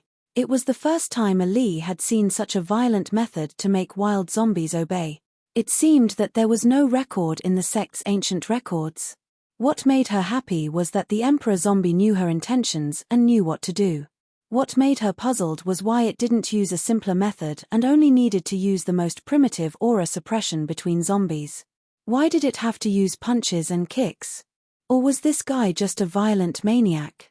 She couldn't tell. The mission was a bit bumpy, but she finally finished it. Along the way, almost all the zombies were beaten. Fortunately, this guy still knew the severity and didn't break any of them.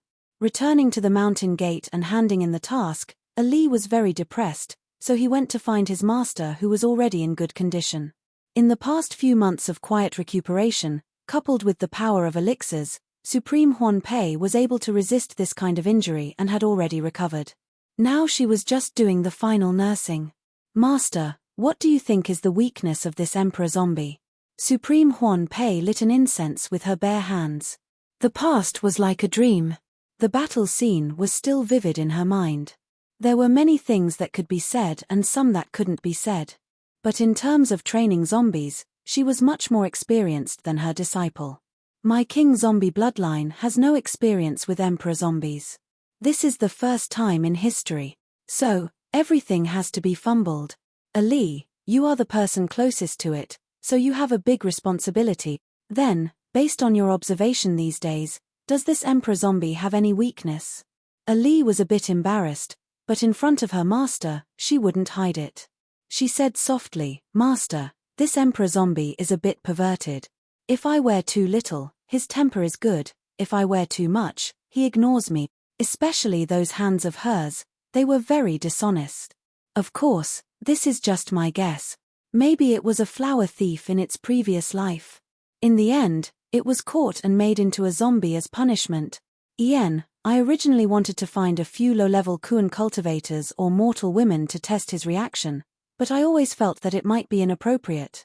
Master, what do you think? Huan Pei clearly stopped her. It's inappropriate. The body of an emperor zombie is a treasure, but to those whose realm was not high enough, it was a huge poison. Not to mention mortals.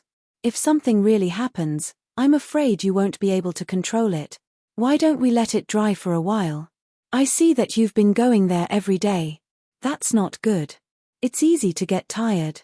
Let's wait for 10 days to half a month and see if it has any other reaction. You should also take a break and relax.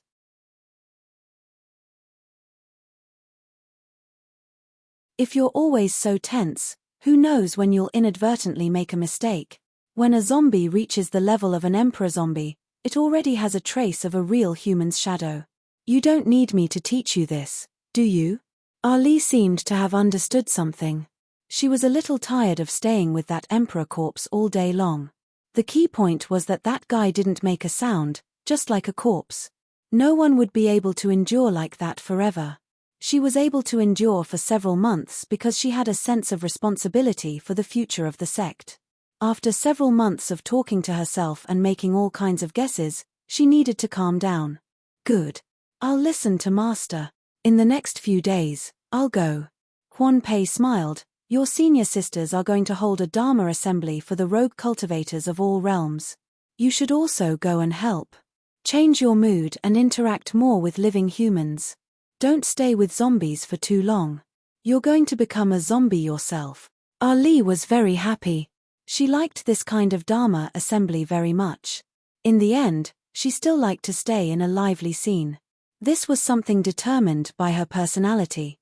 As for this emperor zombie, it was just an accident when she was a zombie. Master, then I'll go. The emperor corpse, Huan Pei nodded. Don't worry, Master will occasionally help you take a look. Ali, in fact, there are some things that you don't have to take too seriously.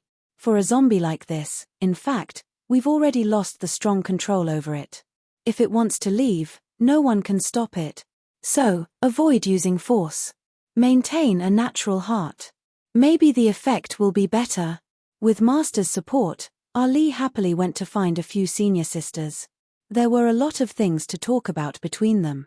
About cultivation, about beauty, about news outside the universe, about their own worries, about the yearning for a Tao companion. This was something that she could not avoid at her age, because not every realm would participate in the fight for the general trend of the universe, and not every cultivator would think that they would become the tide of the changing era. Living every day happily was also a kind of cultivation attitude. It might not be worse than others. Huan Pei watched her disciple disappear into the mountains and closed her eyes to meditate. But the churning in her heart could not be guessed by outsiders. As the actual ruler of the sect, she had a longer lifespan, more knowledge, sharper perception, and more meticulous thinking. This was not something that a Yuaniing newbie like Ali could compare to. Suggesting her disciple to participate in the Dharma assembly was indeed a method, but on the other hand, she had deeper consideration. She was not willing to put such a burden on Ali, who was in her prime. As an elder, master, and sect master, she could only shoulder this burden.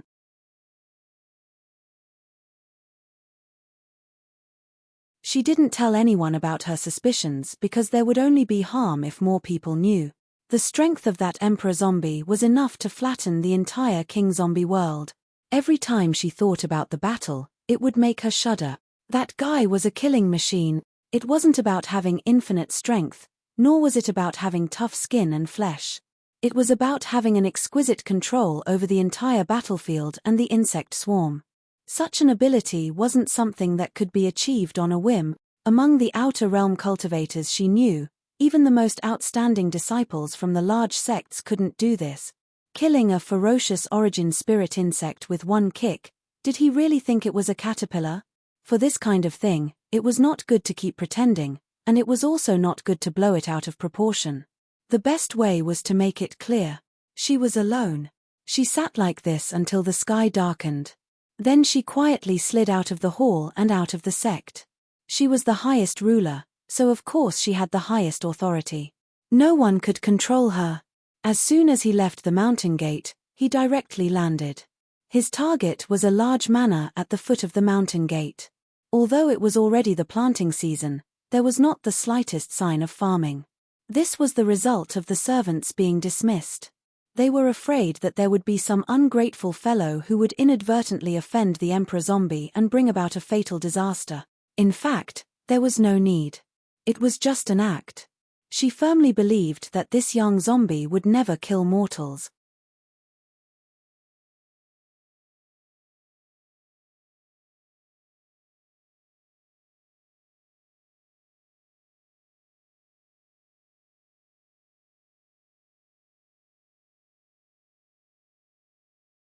Cultivators were even less likely to do so. If he felt that he was weak, he could study it on his own. With the foundation of Taoism, how could there be anything that he couldn't study? Which of these so-called profound Daoist knowledge was not invented by human cultivators? He could either walk out without fear of getting lost or having a difficult journey. There was always a method that was not necessarily worse than refining zombies.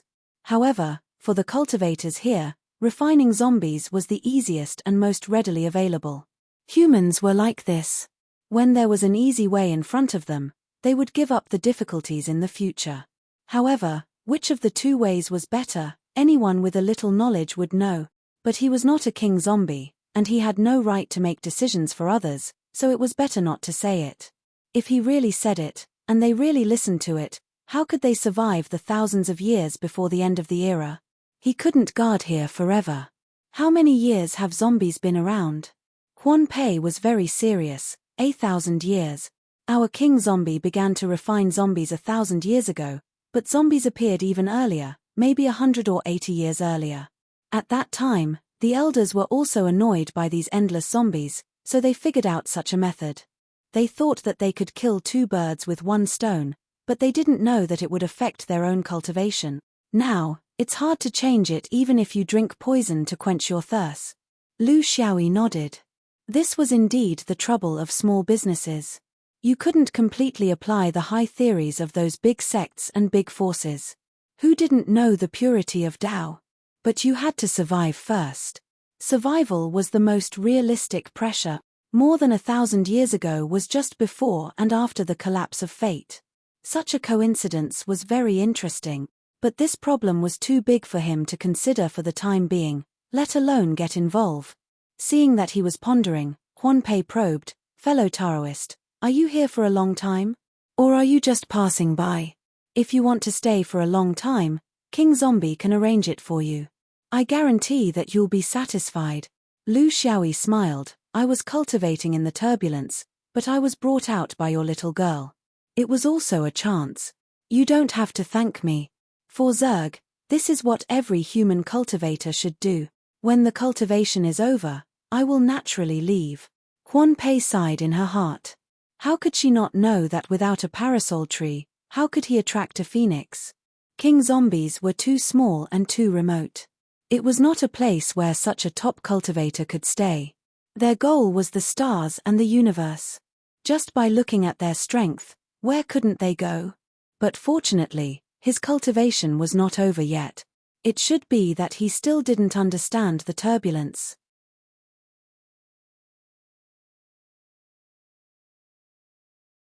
This period could be as short as a few years or as long as a dozen years. Although it was a little short, it was enough for him to guard against those scattered insects. If you want people to work for you, you have to pay the price. She understood the principle of cultivating for 1 or 2,000 years too well. What price could King Zombie pay? He couldn't give her any resources. He didn't care about cultivation method. Although zombies were a specialty, what this Taoist needed, he had already shown it in the battle. Unfortunately, her apprentice didn't understand it. She didn't want her apprentice to pay the price because her mind was not mature enough to accept such a blow. She didn't completely understand the essence of cultivation. Only she could do it. Anyway, she had already made a fool of herself in the battle. The best way to cover it up was to continue making a fool of herself. She didn't hate this Taoist, and she didn't dislike him. This was a very complicated feeling. There was both reward and willingness. She wanted to rope him in and satisfy herself. There was both utility and fate. This was a game for adults. The key was that she couldn't take it seriously. The reason why she would rather do it herself was because she was afraid that her apprentice would take it seriously. Moreover, she also knew what kind of person he was. He didn't do anything to his apprentice because he didn't want to touch a serious person. Now, both of them knew when to be serious and when not to be serious. There were some things that they had a tacit understanding with each other. Just when she was still thinking about how to make it happen naturally, the other person who didn't want to be serious opened his mouth tacitly. "Of course, I did contribute after all. Senior sister seems to owe me a set of clothes." Quan Pei smiled sweetly. "Then, Quan Pei will change clothes for you." Lu Xiaoyi looked around and suggested, "That coffin is not bad. It's big and sturdy enough. Moreover, it's very innovative. I think senior sister definitely hasn't tried it before." Quan Pei wasn't afraid. They were both experienced people. Why would she be afraid of this? She just didn't know if she needed to close the coffin lid when the time came. This Taoist was very abnormal.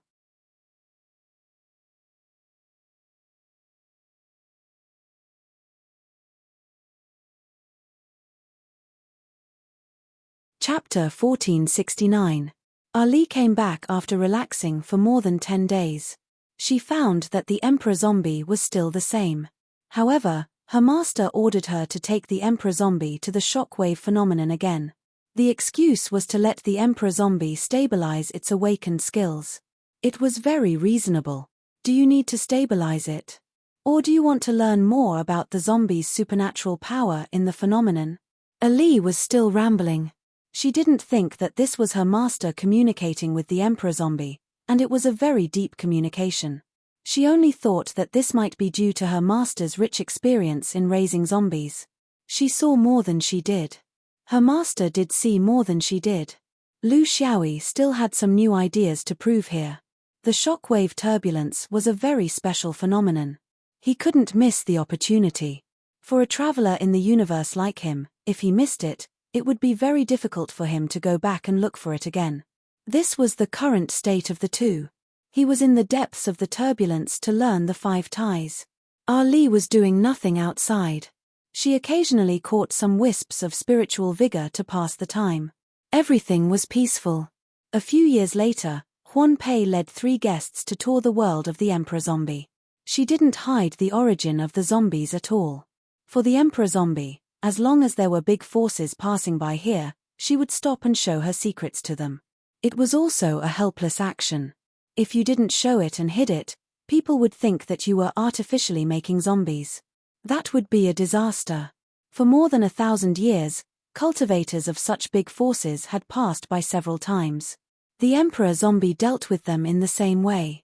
Of course, the mysterious cave must be shown to people, but the specific number of zombies in her school would not be revealed easily. It was also a kind of cunning. The guests this time were more special. They were 3 monks and 3 Buddhas. Their origins were unknown, but their Buddhism was pure and grand. As soon as they met them, they knew that they were monks from a big temple. The leader of the group was Light Virtue, and he made his purpose of coming here very clear. Their orthodoxy had recently taken some actions against the insectoids in the nearby airspace, which caused the insectoids to collapse and flee in all directions. They were responsible orthodoxes, so they sent their Buddhas to check if there were any small realms that were affected by the insectoids' actions so that they could provide support and help as much as possible. It sounded like the peace of the universe was his responsibility. If they came too late, by the time the Buddhists came to help, the upper echelons of the King Zombie world would have already perished. The remaining middle and lower echelons wouldn't be able to survive for more than a few years. It would be the rise and fall of an orthodoxy.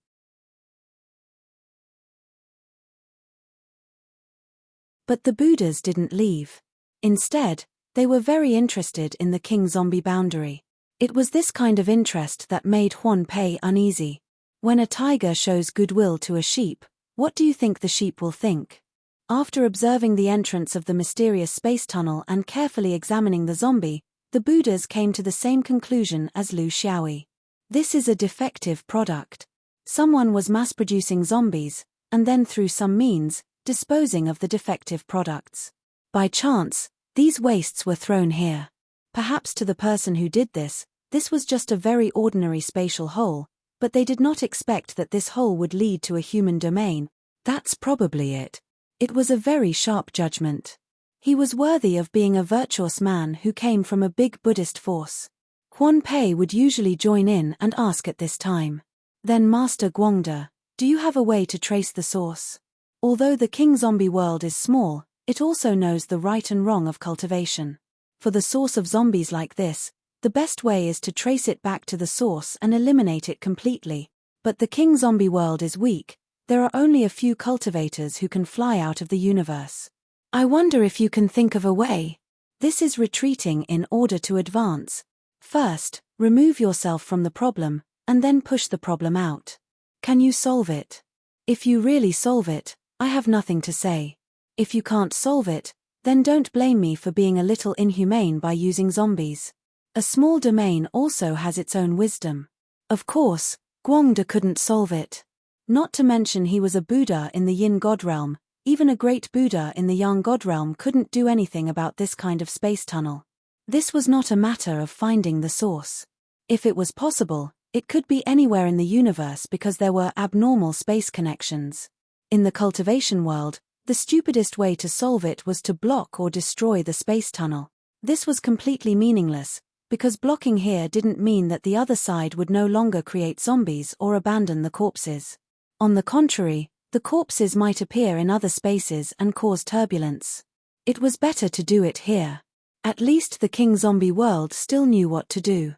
This was probably the reason why the initiator dared to abandon the defective zombies casually, because no one could trace it back. Well, there is a way, but it will take a lot of time and effort. I need to report back to the temple and then make a decision. Fellow Daoist Huan Pei, don't worry about it. Buddha is merciful and observant. Since it was not done by the King Zombie world, and these zombies can be useful under certain circumstances, like the insect swarm this time, it won't be a big problem to use them for the time being. But I want to remind you that the use of zombies should follow humanity and provide good living conditions.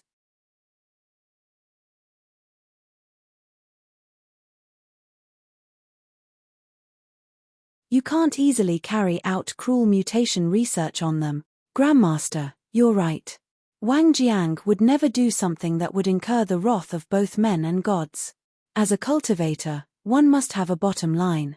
Even if he did something that would incur the wrath of both the heavens and men, he would not be able to deceive anyone.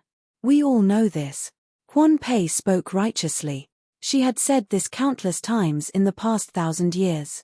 Previously, she had heard it from her master, but now, she was saying it herself. In fact, they all had the same meaning. Whether it was Buddhism or Taoism, how could they say that they were incapable? You can't question it now, you have to pretend to believe it. Not only will you satisfy the vanity of the disciples of the big sects, you will also gain benefits and continue to play with zombies. She was a little emotional. She had played with zombies all her life, and now she was actually playing with them. She was really an anomaly. Guangde nodded. This woman was very cunning. She had the unique characteristic of being neither cooked nor cooked, which was not new. Her strength was not good to begin with. If she was not cunning, how could she survive? His impression of this woman was not good from the beginning. Because he cultivated a Buddhist technique, he could clearly sense the movements of cultivators in the area of dual cultivation. Simply put, he could easily sense whether or not a Kuan cultivator had dabbled in the matters between men and women in the recent years. This was not a secret technique that he deliberately practiced to investigate other people's private matters, but a side effect of a secret technique. After he practiced this technique, he had come into contact with many Daoist female Taoists. Naturally, he had some data in this area. Frankly speaking, the Daoist female Taoists were very self-disciplined, especially those with higher realms. They were basically like Jueyu in this aspect. However, Huan Pei was different. She was already a perfected lord, but she still had such sexual activities in recent years. From this, one could see her behavior. He only knew one thing and did not know the other. If he knew that the object of this female Taoist's pleasure was actually a zombie, he would probably ask Buddha to be merciful and send her to reincarnation. However, this female Taoist was still tactful. Her attitude was also very humble. She flattered them and tried to be friendly with them, making them unable to do anything. After all, the origin of these zombies really had nothing to do with them. This was also the truth. You can't be dissatisfied just because other people are greedy for pleasure. This is too narrow-minded.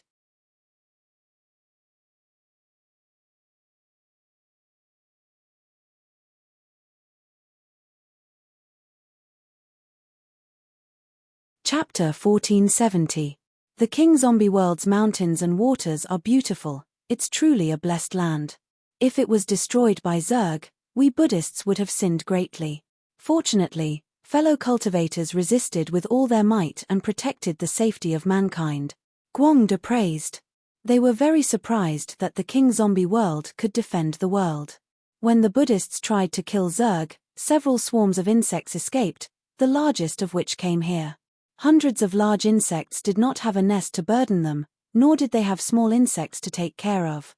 They were all large insects that were yuanying at least, and there were even some monarch insects among them. This kind of power was not something a small world could withstand. How could a small world have a few hundred yuanying? Therefore, when they heard that the insect swarms were attacking the King Zombie world, they did not have much hope. They thought that they were just here to clean up the mess, restore order in the mortal world, and see if they could find the whereabouts of these insects. They did not expect the King Zombie world to be safe and sound. The zombies they raised played a huge role in the insect swarm's attack this time. It was hard to imagine that a small world like this could have such powerful combat power. It was not a secret that the King Zombie world raised zombies, but to be able to raise zombies to this extent was a little unbelievable. After they came here, they had carefully observed the zombies that survived. Almost all of them were injured, lying in coffins and ladles as corpses. It was true that they had suffered heavy losses in the battle. The King Zombie world said that more than half of the zombies were dead and injured. The question was, if half of the zombies died, would they be able to stop the insect swarms? This was the answer that Guangde and the others wanted to know. They had been here for several months. They were not here to sightsee, they had a purpose, so they had to know the true strength of this world. After several months, they did not find much. The King Zombie world only had about 10 big cats and small cats that could go out into the universe, and there were only so many zombies. Then, where was the hidden strength? Relying on the months of contact, Guangde pretended to ask the question in his heart unintentionally. From what I know, there are a few large insects in this swarm, and they are all primordial spirit cultivators. This was confirmed in their previous revenge. It's not that I'm doubting the strength of your King Zombies, but I'm afraid they are not strong enough to deal with these nascent divinity insect beasts. Guangde's words were very polite, but Huanpei knew that she had to answer, otherwise, there would be no point in showing goodwill at the beginning. Fortunately, she had already made preparations. In addition, just in case, she had also sent someone to inform Ali. Based on her current schedule, she would be back in a few days. I'll let you know that if we only use these zombies to fight, the King Zombies would indeed have a slim chance of survival. However, the heavens took pity on us and didn't destroy us King Zombies. Just before the invasion of the insect swarm, one of the old zombies mutated and comprehended the legendary Emperor Zombie. With this zombie around, he fought bitterly in the battle and barely managed to kill a few primordial spirit insects, but he also suffered heavy injuries. Guangde was surprised. Oh, an Emperor Zombie? I have only heard of his name, but have never seen him in person. I don't know where this zombie is right now, may I disturb you to take a look? Huanpei heaved a long sigh. To tell you the truth, this zombie has already left the King Zombie and its whereabouts are unknown. I'm afraid the master can't bear to see it. Guangde's face was filled with regret. I missed it. What a pity. Since it was injured, it must have found a cave in the universe to heal itself in silence. With the habits of zombies, I'm afraid it won't be seen for hundreds or thousands of years. Huanpei disdained in her heart. These monks had no good intentions. If there was really such a zombie, she didn't know what kind of bad ideas it would have. Unfortunately, my skills are better. I have my own cave, which can be hidden and nourished by my heart. The old bald donkey wants to see it, but I'm afraid he won't have the luck. Who doesn't want to own such a strange creature? Unfortunately, the master also knows that once a zombie enters the Emperor realm, it will have spiritual intelligence, and it can't be kept by means of tricks. In the world of Emperor zombies, if they are strong, no one can stop them. Since it is a benevolent zombie, it is better to let it go. Maybe there will be a chance to see it again. So, although the sect hasn't made this matter public and only said that it went to the astronomical phenomenon area to become a zombie, it is just to appease the mood of the cultivators below. You know, it is better to say that if there is an insect swarm attacking again, how will they have the will to fight? Guangde nodded to show his understanding. This was common knowledge in the world of cultivation. Powerful creatures would never be enslaved by other species. This was the nature of creatures' freedom. In the past few months, they had also heard about this matter. Now it seemed that it was probably the truth, and Huanpei really didn't need to lie to them. An Emperor Zombie was a creature that couldn't be controlled at all. How could it be used to lie? The foreshadowing was enough. It was time to talk about business. It's like this. The insect swarm is boundless, and no one can really find out their behavior, where they go, where they attack. The King Zombie has already suffered once, and there can't be a second time.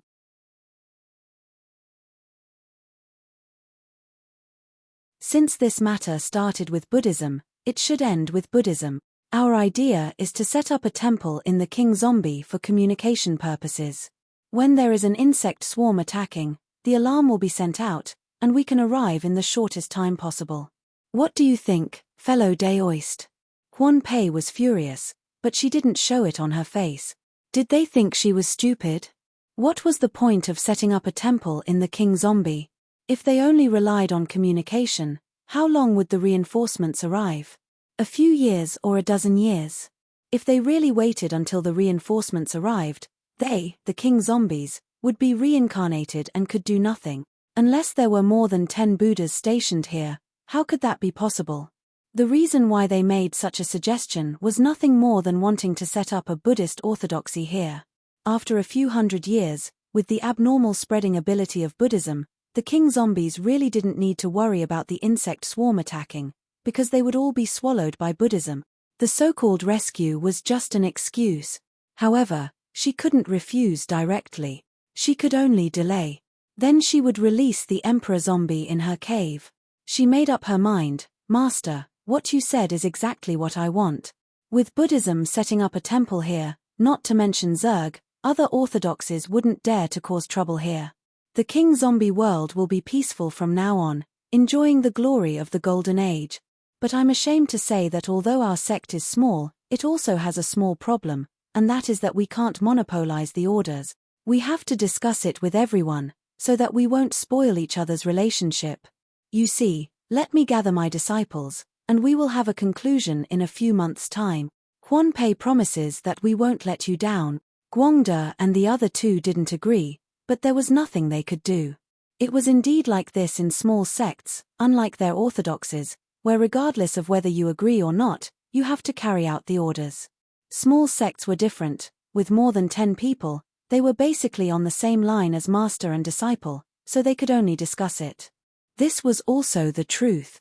Anyway, they had already been delayed here for a few months, so it didn't matter if it took a few more months. For the Buddhas, a year's time was just a snap of the fingers. Fine. You guys can discuss it. We will go to the celestial phenomenon in a few days' time to see what's so special about it that it can actually transform an ordinary zombie into an emperor zombie.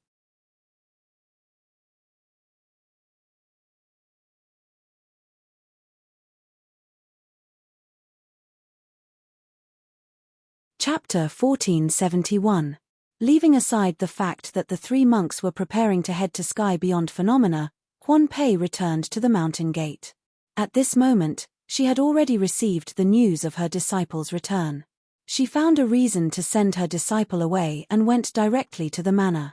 It was not that she was impatient, but it was related to the future of the king zombie.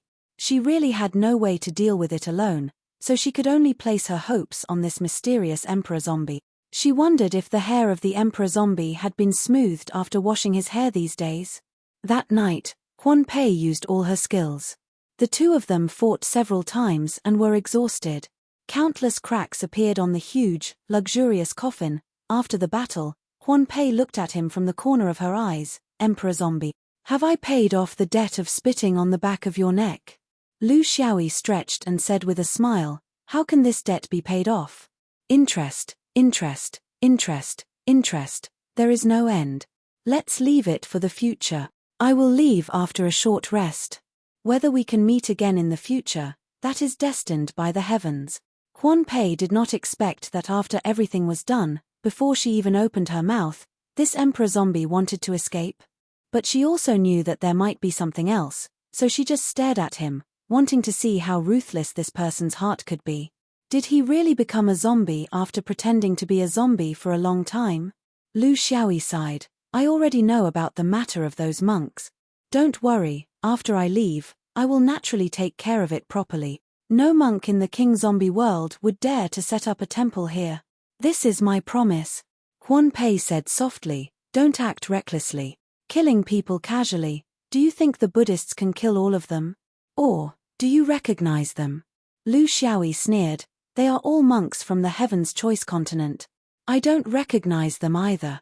But I have my methods. I won't kill indiscriminately. It is better to get it done once and for all. Do you know why the remnants of the insect swarm are wreaking havoc everywhere? This is simply Heaven's Choice Buddhism's deliberate actions on the battlefield. Chasing these insects swarm everywhere, they follow behind to express goodwill, rescue, and set up a temple, not only to gain reputation, but also to gain benefits. It is really killing 3 birds with 1 stone. Quan Pei nodded. I also have a rough guess. But I can't prove it. Would a Buddhist sect take a fancy to a place like ours? Lu Xiaoyi smiled. Cast the net wide, catch more fish, and choose the best. The king zombie is not necessarily a necessary place for them, it's just that after the great battle, they feel that it would be easier to set up a temple here. Lu Xiaoyi leaped into the air and put on the robe. He said emotionally, this Daoist robe is very meaningful. I will keep it with me.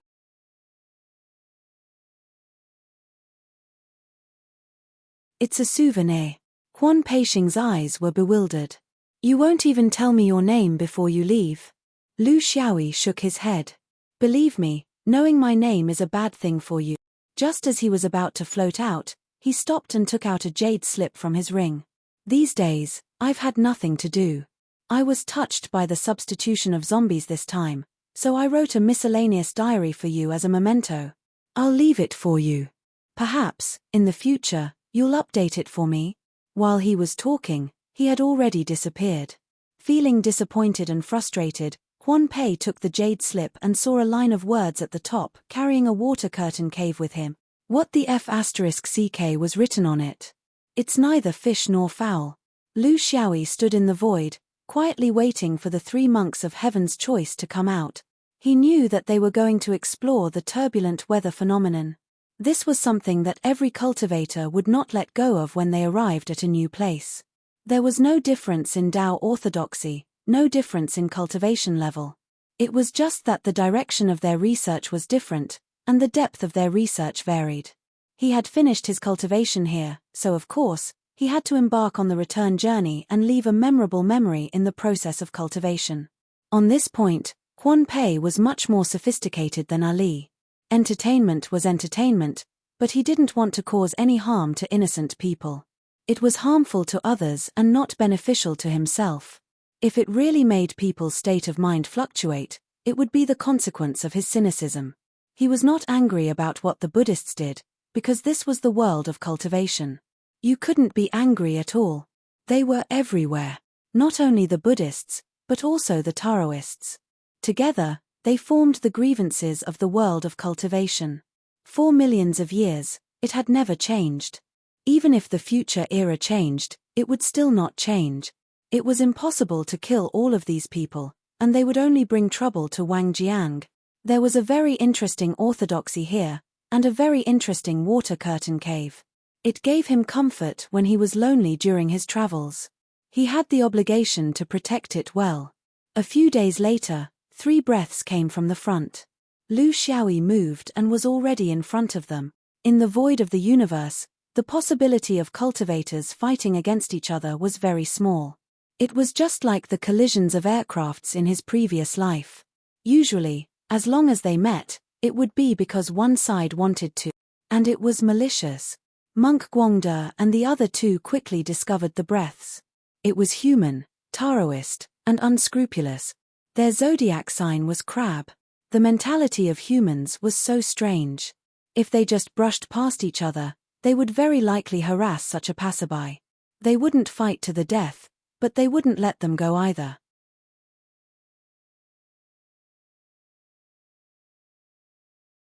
But if the other party came straight at them without any scruples, they would have to consider the reason behind it. Maybe it was fierce Wu Ji, or there were companions behind him. They slightly changed their direction, and when the other party appeared in their line of sight, their hearts skipped a beat. Oh no, it's the 5th ring swordsman.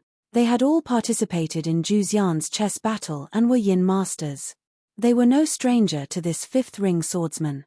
One of them had even met him in the demonic realm before. Because of his caution, he managed to escape from the nightmare of flying sword. Such a person was very difficult to deal with in the void. They knew that they were no match for him, so they subconsciously shrank into a ball, hoping that this fierce person was just passing by and wouldn't treat them as his mortal enemy outside of the chess game. Their hopes were dashed because the swordsman was obviously coming for them. But before their hopes were completely dashed, the swordsman was the first to speak, but he didn't draw his sword. This slowed them down a little. "Hey, you three monks. Why are you running so fast? This young master has a few words to ask. I wonder if the three of you can give me some face." Logically speaking, with their current strength, they had no choice but to stop. Guangde chuckled and flattered them. "So it's Shenyuan swordsman Lu swordsman. How fortunate to meet you in the void. It's fate that brought us together. Let's talk about our parting." Lu Xiaoyi laughed and scolded, "I hate to hear you Buddhists say that it's fate. You Buddhists say that people become monks when they hear it, and worlds become Buddhists when they hear it. Do you mean that the entire universe is fated with you Buddhists?" Guangde's expression didn't change, and his heart didn't skip a beat. "Swordsman Lu's foundation is too great, we Buddhists can't tolerate it. What advice do you have for us this time? On Juxian's chessboard, each has its own master. When walking in the void, we should follow ancient rules. Since we're old friends, we should tell you everything we know." Lu Xiaoyi went straight to the point. "The void pests are inexhaustible, and there's no end to them. You Buddhists don't do things cleanly, leaving behind a bunch of debts after killing a swarm of insect. I'm here to track down the swarm. Do you have any news?"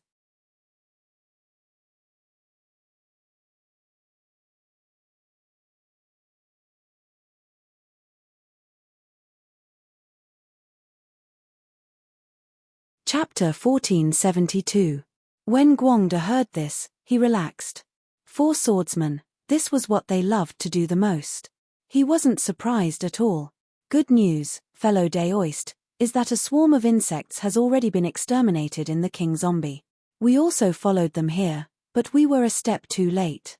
As for the other small insect swarms, the universe is vast and we don't have any accurate information." Lu Xiaoyi casually said, "You Buddhists have run to the back again? In the long run, I don't think you need to fight. You can just follow behind and sacrifice the souls of the dead. I've also been to several nearby regions. I heard that Heaven's Choice wants to set up a temple here to send messages. Let's not beat around the bush. You might be able to fool others, but you won't be able to fool me. Are you trying to take advantage of the fact that everyone in this region is in danger? Let me say this first. If you do this, don't be afraid of inviting trouble. Whether it's the Taoists or Buddhists of the origin world, I'm afraid they won't tolerate your actions. I heard that Buddhists are merciful. Exterminating the insect swarms is your duty, so why are you plundering other people's territories?" Guangde secretly complained in his heart. If this matter were to spread out, he would definitely not be able to do it. Who would have thought that he would meet this living ancestor in such a remote place? However, things like setting up a temple and establishing a Daoist orthodoxy were not limited to a certain region. If this vicious person set his eyes on this region, then he would just have to set up a temple. The universe was vast, so how could he take care of everything? Thus, he went with the flow. "Of course not. Fellow Daoist, don't misunderstand my word. We will be patrolling the nearby region, but we won't be establishing a Daoist orthodoxy. Please be at ease. In any case, fellow Daoist is also nearby. Whether it's true or not, we won't be able to hide it from you." Lu Xiaoyi revealed a faint smile. "Fine, I'll believe you this time. I heard that the king zombie is amazing, so I was just about to take a look. I wonder if the three grandmasters are interested." Guangde hurriedly waved his hand. "We won't delay fellow Daoist any longer. We just came out of King Zombie and were about to patrol another area. Yu Jiao Ju Chang, we will meet again someday." The four of them went their separate ways. Guangde and the other two didn't bother with the swordsman anymore. They were afraid that the swordsman would hear something from the Wang Jiang and cause trouble for them, so they went to other places. Lu Xiaoyi naturally wouldn't go back to the Wang Jiang either. No one knew about this. Both sides were scheming against each other, but in this area, the Buddhists also paid less attention. It wasn't that they were afraid of the swordsman, but that they didn't want to become enemies with Shenyuan and the Fifth Ring before the situation was clear. It was unwise. Ali was very depressed, because she lost the only legendary level Emperor zombie since the establishment of the sect. Moreover, he had lost it for no apparent reason. She was, after all, a Yuaniing. Slowly, she began to realize that something was amiss. However, the zombies had already been lost, so there was no way to verify it. As time passed, she gradually forgot about it. In the end, it was just a zombie. Huan Pei was different. She knew the truth, so she was always worried. She wasn't worried about the swarm of insects, but worried that the Buddhists would return. In the face of such a large force, King Zombie had no right to say no. She only hoped that the dead man wouldn't speak empty words for the sake of their past intimacy. However, she couldn't think of any other method that a Daoist could use to persuade the Buddhists to give up other than using violence. This couldn't be the personal wish of a certain monk, but the overall strategy of the Buddhists. It wasn't something that could be easily changed with a few words. Not to mention a Yin Soul True monarch, even if a Yang Soul True monarch spoke, the Buddhists would back down. This kind of worry slowly dissipated with the passage of time. She was surprised to find that after several years, Guangde and the other two seemed to have disappeared from the world. Her fellow disciples who went to the Wangjiang also reported that there were no monks comprehending the heavenly phenomenon there. What was the reason for them to leave so quietly? It must be related to the Emperor Zombie, but how did he do it? This question had always lingered in Huan Pei's mind, and she had never forgotten it. She didn't want her young disciple to fall into this trap, but she didn't expect that she was actually not that strong. In her life, she had two men. The first was her Daoist companion when she was in the Zhuji phase, but even Jindan didn't make it. This Emperor Zombie was the second. Her experience wasn't as bad as her performance made it out to be. It was purely because of the accidental incontinence in that battle. This kind of question didn't have an answer until more than 10 years later. A true monarch from a nearby small world came to visit and talked about the old incident from 10 years ago. Do you know why the Buddhists finally left this airspace? Why didn't they build a temple in several worlds? Because more than 10 years ago, a Daoist who passed by warned them, so in order to avoid trouble, the Buddhists took the initiative to give up this airspace. Huan Pei pretended to be careless. Oh, there's such a thing. A Daoist warned the Buddhists. Senior martial brother, this is a bit too much. Do you think there's such an existence in all the worlds in the nearby universe? Including the first world in Juzian? The true monarch shook his head and then nodded. In theory, there shouldn't be, but in fact, there really is. Think about the cultivation war in Juzian 30 years ago.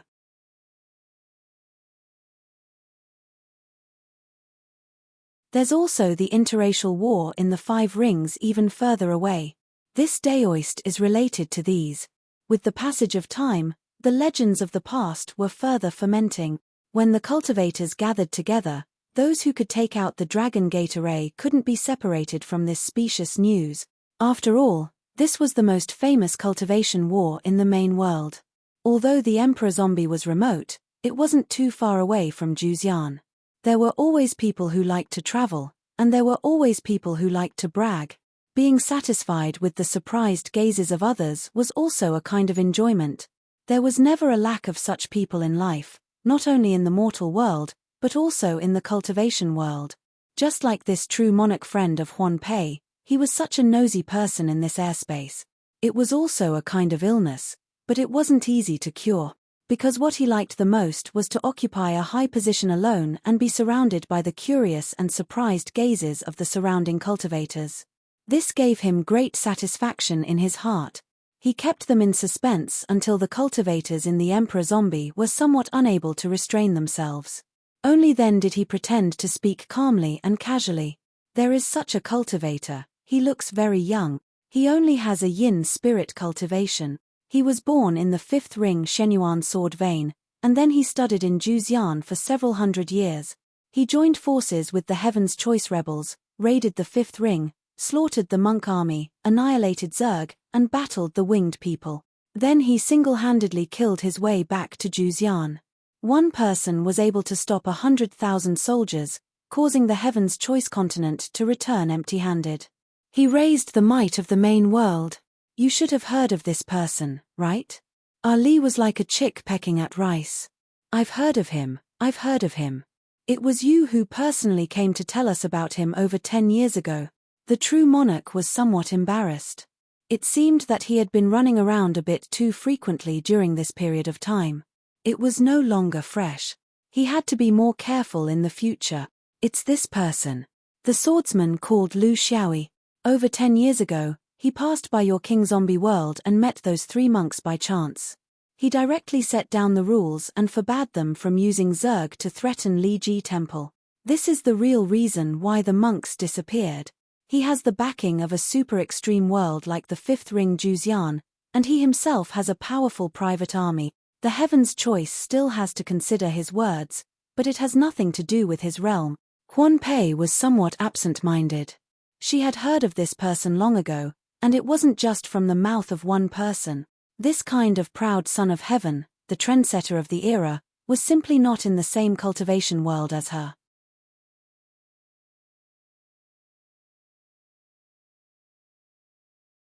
They were completely unrelated. There was no possibility of their paths intersecting. But who would have thought that when she opened the water curtain cave by chance, such a golden wawa would come in? Thinking about how that person was tormented in the coffin, she couldn't help but laugh. No wonder he only used his feet to kick people. It was because he didn't dare to use the real thing. It was too recognizable. He was right. King Zombie shouldn't have known his name. King Zombie couldn't handle this kind of implication. He even gave her a book of miscellaneous notes. Pooh. What kind of plaything was he writing? He didn't dare to write in a formal setting, but secretly wrote pornographic books in private. He was also a pervert with an abnormal mentality.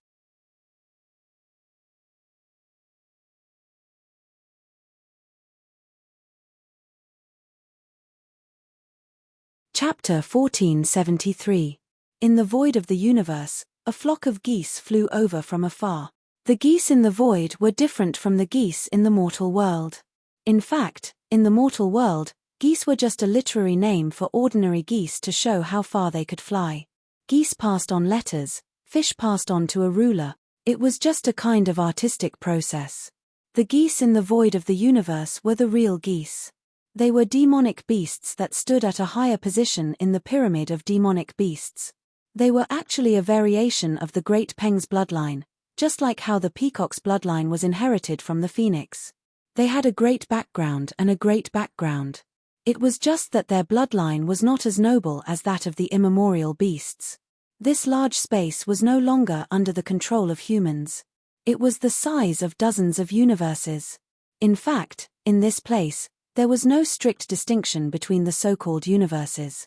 This was because the demonic beasts did not pay much attention to this. They were even too lazy to give it a name. Whoever occupied it would be given the name of that person. This kind of space was not rare in the void of the universe. In fact, in a strict sense, it was far more than the space occupied by humans. After all, in the universe, they were the real natives. This was the world of demonic beast. The immemorial beast's bloodline inheritance, demonic beasts, void beasts, yes, including Zerg. Of course, just like how they were not welcomed in the human world, Zerg was also not welcomed here. Because of their terrifying reproductive ability, any race would feel threatened. Zerg was a beast. Immemorial beasts were rare and lived in seclusion. Therefore, in this barren space to humans, it was the world of demonic beasts and void beast. Correspondingly, they were also the two most opposite species. In the eyes of humans, wasn't this killing each other? But in the eyes of demonic beasts, they were completely different. Just like how demonic beasts looked at humans, they still beat humans until their brains turned into dog brains. It was the same logic. The biggest competition was not the competition between selling white flour and steamed buns, but the competition between selling white flour and selling lime. This was an ocean of demonic beasts. They lived and grew here. They rarely went to the human world because humans were too cunning. Similarly, human cultivators rarely came here because demonic beasts were too bloody. But this did not mean that humans and demonic beasts were complete opposite. Just like how demonic beasts were often treated as friends in the human world, the demonic beasts here did not necessarily want to kill humans as soon as they saw them. Demonic beasts also treated humans as friends, hoping to learn some non-instinctive and acquired knowledge from them. In short, those who looked similar but were not of the same race were the true enemies.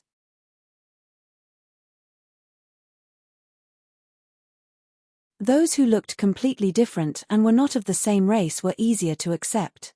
This was the inexplicable exclusivity of living creatures. There were a total of 13 geese in this flock, and they were arranged in a standard formation. In the atmosphere, this arrangement was very aerodynamic, but in the void, it was completely meaningless. It was more of a kind of deterrence, a kind of ritual of traveling. Among the primordial beasts, the great peng was the one that paid the most attention when traveling. Thus, it had inherited this bad habit in its bloodline. It didn't matter if it flew fast or not, but it had to fly beautifully. This was the most important. This flock of demonic beasts flew beautifully.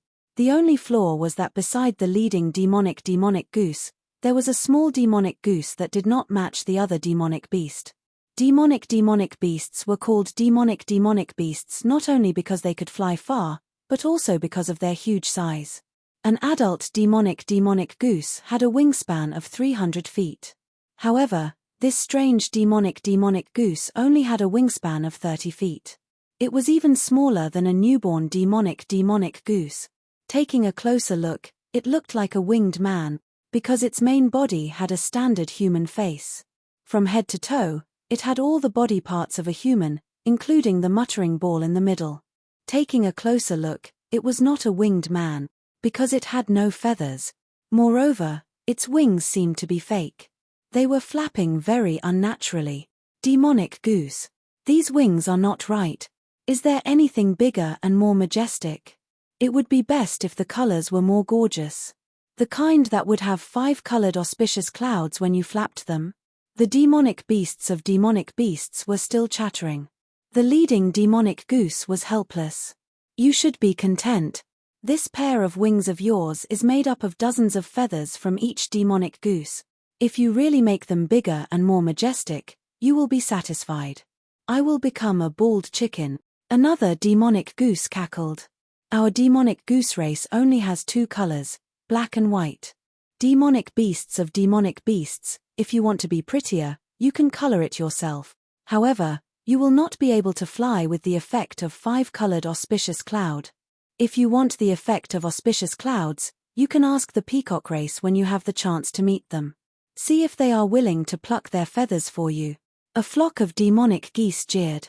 The peacock race cherished their feathers the most. Not to mention dozens of feathers to make up his wings, they would not even give him a single feather. Lu Xiaoyi and this flock of demonic geese met in a large-scale astronomical phenomenon. To cultivators, not only would humans deliberately run into large-scale astronomical phenomena to seek stimulation, but demonic beasts also loved to do so.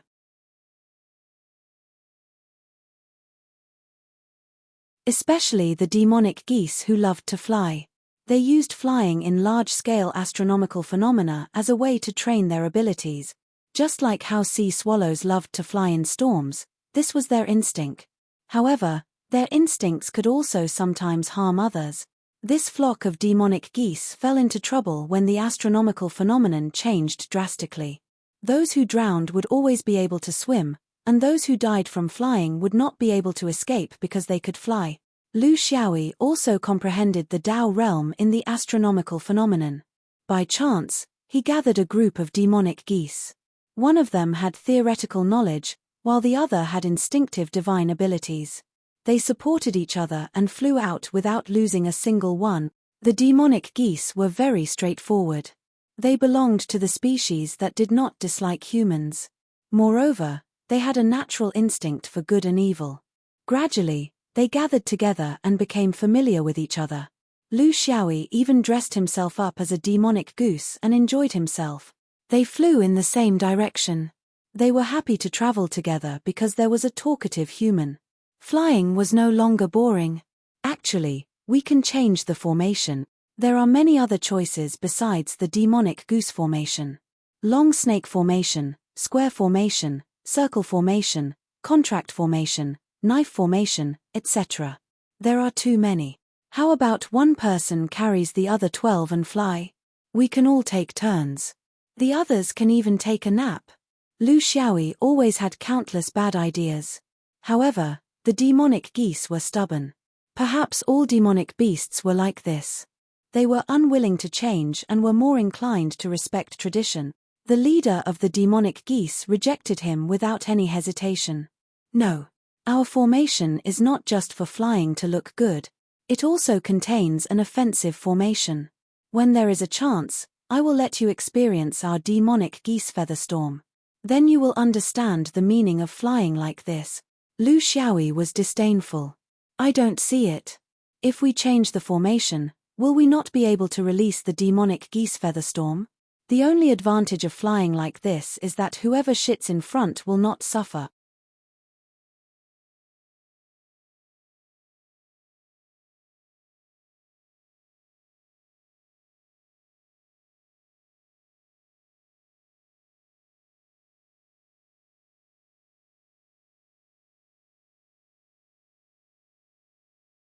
Everyone was like a swarm of bees that threw themselves into the application of basic research, just to produce results faster and see result.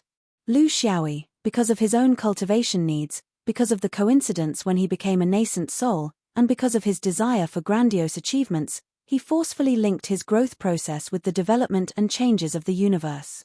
Perhaps he could indeed avoid the two more familiar systems of the debilitating state to become an immortal and the ancient method of cutting the corpse to become an immortal, but he had set up a new system for himself. Everything had to be explored by himself. His method was a one-off method that could only be encountered by chance. The key to its feasibility was the change of epochs. If he missed this period and wanted to rely on the changes of the universe to promote his realm growth, it would be a joke. Speaking of which, if the epoch didn't change and the world didn't change, how many years would a human like you need to live and die with the universe? Even if you added hundreds and thousands of generations of your descendants, it wouldn't be enough. Therefore, when he returned to the fifth ring, he left his sword plate technique at the dome, but didn't mention a word about his path of ascension. It was because his method didn't need to be spread and couldn't be replicated. If he casually took it out, it would mislead the younger generation. In the past few years, he had also entered several celestial phenomena and followed the great geese to pretend to be wild geese. The only bad thing was that these geese, who relied entirely on instinct, didn't seek to understand the Tao state. They flew in, circled around a few times, and then flew away. They were different from humans in the process of thinking. You mother ***, can't you just stand here and take a closer look at it? It's like someone is urging you to die. The brains of you great geese are as short as your intestines. From your mouth to your ass, it's a straight path. Once good things come in, you can't digest them all. It's a pity that you're born with such talent. Lu Xiaoyi was extremely vicious. Wild Goose King didn't show any weakness. Damn you. You humans have long intestines, but it's because you have too many twists and turns. A simple principle becomes a mess when it comes to you. Is there a need for that? In the end, what you think of an add-on are all hypocrisy, complications, and pompous. A good Tao has been turned into a crooked path by you guys. The 5 manifestations of Carnate can be turned into too white, too big, too tight, too soft, too watery. Tell me, what are you thinking? Lu Xiaoyi liked the great geese. One of the biggest reasons was that they liked to bicker and could take a joke. This was a very good quality, at least to him. Such a journey wouldn't be lonely.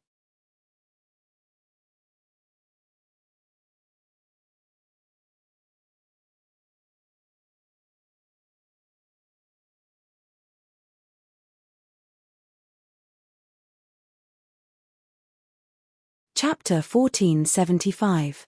Lu Xiaoyi didn't ask any more questions. It was just a detour. To him, there was no harm in seeing more demonic beasts, not to mention danger. It was just like a demonic beast appearing in a human gathering. No one would care about it.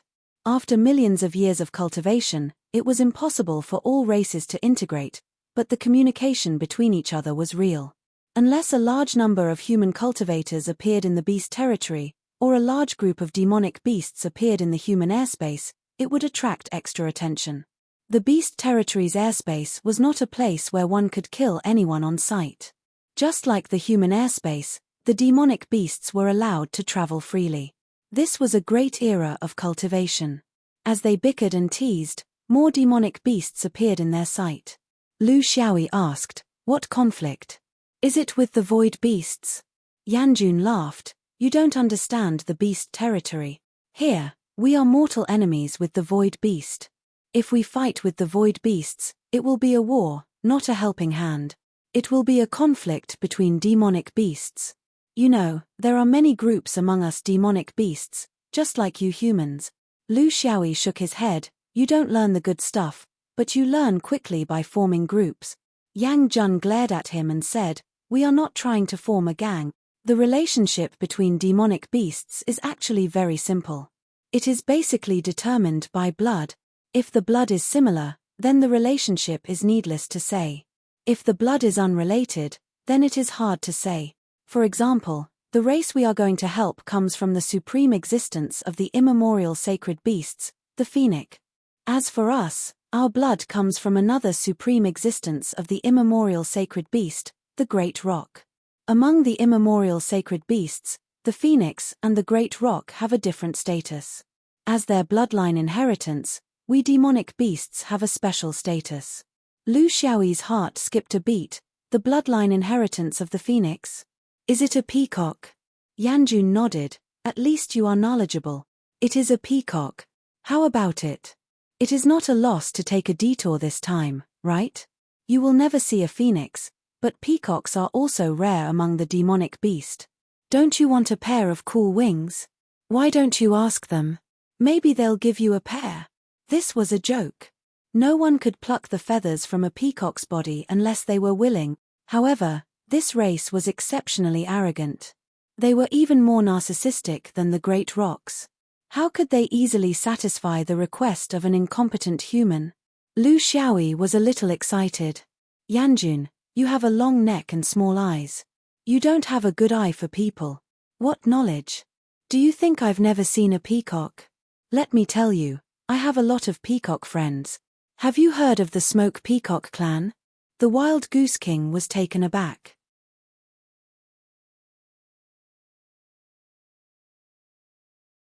It had to admit that this guy had his ways. He was a country bumpkin who had seen the world. "You actually know about the Smoke Peacock. Impressive, you have some knowledge. Do you know how many branches the Peacock clan is divided into?" Lu Xiaoyi said casually, "I was just about to ask." Yanjun was very familiar with it. Phoenixes and elephants have 5 colors. The red one is the phoenix, the yellow one is the taowu, the green one is the luan, the purple one is the taowu, and the white one is the swan. Among them, the one with the strongest ability, the one who could rise from the flames and descend with fate in hand, was the phoenix. But in reality, there are 5 different types, and their abilities are different. Lu Xiaoyi nodded. There are 5 siblings. One of them is the son of the first wife and has a noble bloodline. The other 4 are the children of concubines, born of a mistress. Is that right? The Wild Goose King could not continue. This explanation was very vulgar, but it was also very vivid. It basically explained the Phoenix clan. Among them, the Phoenix clan was loved by all. Whether it was their own ability, inherited bloodline, or the power of their clan, they were all orthodox. The others were a little less interesting. Yes, they were the children of concubines who were not liked by others. It could only continue. Since there are 5 types, their bloodlines will naturally be passed down to 5 types. The descendants of the Phoenix are called the Red Peacock clan. The descendants of the Luan are called the Green Peacock clan. The descendants of the Taowu are called the Yellow Peacock clan. The descendants of the Swan clan are called the Purple Peacock clan. The descendants of the Swan clan are called the White Peacock clan. Do you understand what I'm saying? Lu Xiaoyi shook his head. No, I don't understand. You've been talking for so long. Where is the Smoke Peacock clan? Could it be that they are the illegitimate children? The Wild Goose King was stunned. This person's poisonous mouth was right. You can't say that they are illegitimate children, right? Because the status of the phoenix and the roc is too special among the primordial sacred beasts, their descendants must be conferred by the immortal court. For example, the descendants of the phoenix who have been conferred the title are the Red Peacock clan. Those who haven't are the Smoke Peacock clan. The difference is actually just the name. In fact, they are the same. In the human world, maybe illegitimate children are more loved. Lu Xiaoyi sneered. What kind of logic is that? I've never heard of it. In the human world, illegitimate children are bullied because their family background is not strong enough, and because they don't have an official title. Well, one is in the family planning system, and the other is outside the family planning system. Can't they just pay a fine and make up a household registration?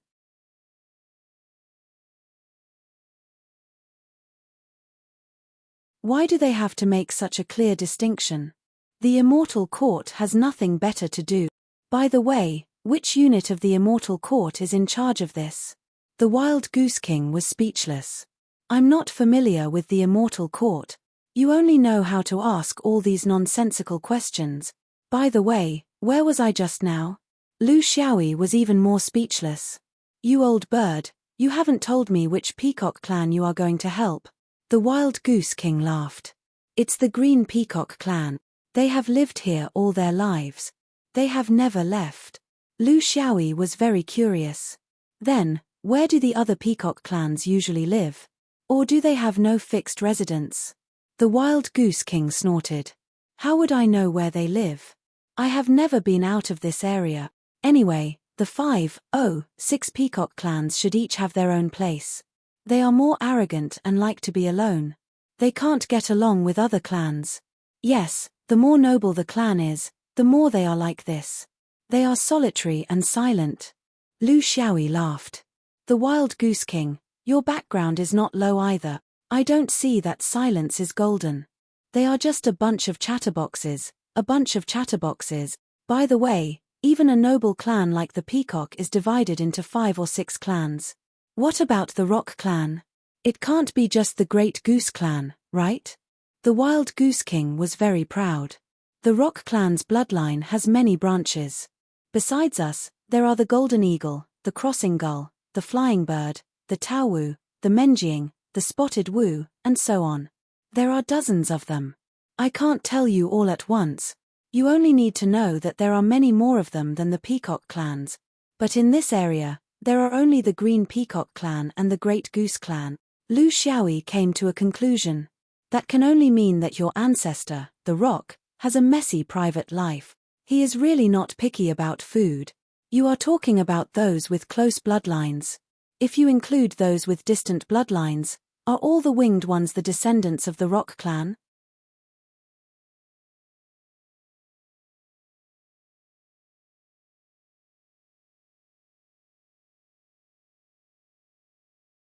Chapter 1476.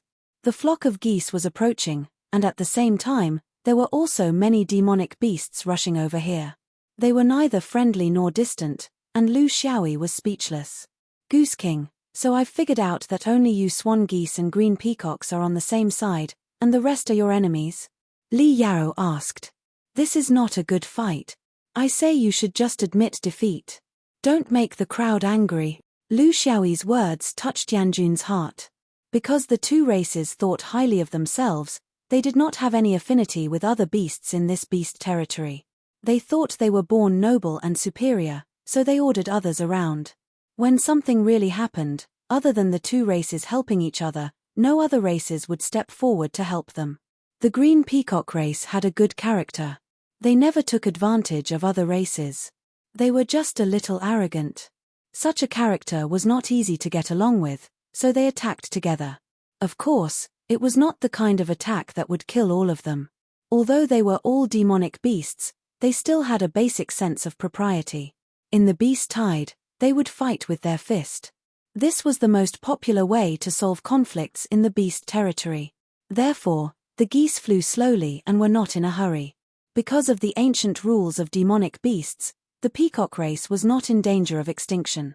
Along the way, Yanjun introduced them to him. What kind of demonic beasts were they? Where did they come from? What kind of great demonic beasts were they? Where did they come from? This bloodline was a little mixed, that magical power was not worth mentioning, and so on. Hearing this, Lu Xiaoyi was somewhat amused. This was a typical example of arrogance. When facing humans, they could still maintain a certain degree of reverence, but when facing the same monster beast clan, they were filled with a sense of superiority. In this point, they were actually no different from humans. They were also a group of interesting friends. Who did not have a few strengths and weaknesses? After flying for several months, they finally arrived at a place called the Peacock Stone. Of course, this was what the peacocks and the great geese called it. The other demonic beasts called it the Roaring Stone because the demonic beasts that competed for territory here with the green peacocks were called nightingales.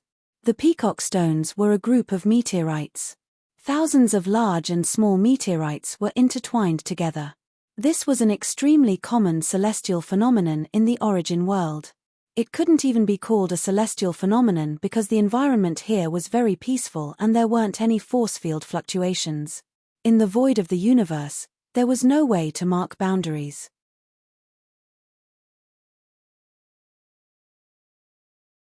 Therefore, regardless of whether it was demonic beasts or humans, the cornerstone of determining the airspace was to find a fixed celestial body and then use it as a foundation to include the surrounding space into their domain. The dispute between the green peacock and the roe owl originated from the airspace of this group of meteorites. There was no need to elaborate on the twists and turns involved. Throughout history, regardless of whether it was humans or beasts, disputes over territory had always been a situation where everyone was right and everyone was right. How could there be a conclusion? On the largest meteorite in the middle of the group of meteorites, there were two tribes standing opposite each other. One group was made up of beautiful green glazed peacocks, each with a feathered screen. The other group had the body of a goat, the face of a human, the teeth of a tiger, the claws of a human, and the voice of a baby. They were called the roe owls. The feathered screen was not for the sake of beauty, but for a form of combat readiness. It was not entirely green, but colorful and covered in a misty green light. This should be the entire tribe because there were also some small Jindan peacocks among them. In total, there were less than 100 of them. In terms of numbers, it was more or less the same as the Smoke Peacock tribe in the Five Rings Peacock Palace. It was unknown whether it was because of the difficulty of survival or the bloodline restriction. The number of roe owls on the opposite side was even smaller, less than 50. They also brought the old and the young with them. From this point alone, it was not a fight to the death between the tribes. It was more like a competition of strength. It was just a gathering of demonic beasts to resolve some of their internal disputes. This was the essence of it. Yang Jun looked at him and said, "Ijuan, later, we will stand together with the Peacock tribe. However, I will be honest with you. Due to the pride of the Peacock tribe, they are not willing to accept help from other tribes easily, especially humans. In terms of the nature of this dispute, it is also an internal conflict of the demonic beast tribe. It is not suitable to involve other tribes. You know, as long as we have something to do with you humans, there will be endless disputes. A small matter will become a big matter, and a big matter will spread. Therefore, I will leave Yang Qi to accompany you. You can stay outside and watch the show. When this matter is over, no matter the result, we will go on a long journey." Lu Xiaoyi smiled and obeyed the arrangement. This was the right thing to do. No matter where it was the most basic principle to not involve other tribes in a fight between tribes. This was especially true for humans. Now that the general trend of the universe was changing, the human forces were scheming against each other in order to gamble on their fate.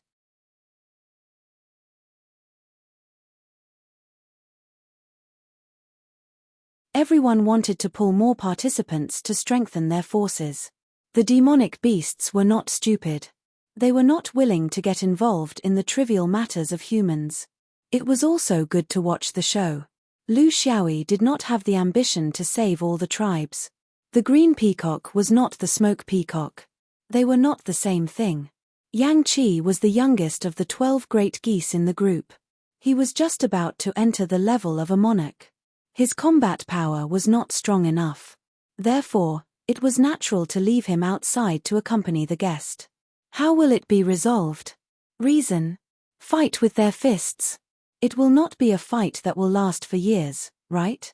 I can't afford to wait. Seventh goose was also a chatterbox. In fact, almost all the geese in the flock were chatterboxes. The true meaning of the phrase geese delivering letters since ancient times was not that the geese carried a letter back and forth. Instead, it referred to the fact that they loved to deliver information with their mouths. How can it be a fight that will last for years? Do you think this is the human world? We demonic beasts are the most straightforward. Usually, we follow ancient precedents and decide the outcome of a few battles. As for how many battles we will have, it is not clear. It depends on the scale of the matter and the size of the territory. Based on my experience, the Peacock Stone's airspace is worth about 3 battles. It will not be too many. Lu Xiaoyi nodded. Little 7, can you help me borrow a few feathers from them to put on my wings? I will give you a few jars of good wine. Yang Qi shook his head. No. I will be scolded. Yi Jun, don't harm me. The peacock tribe does not give away their feathers easily unless they are very close to them. Didn't you say that you have friends in the smoke peacock? Why don't you go yourself? The demonic beasts below gradually gathered.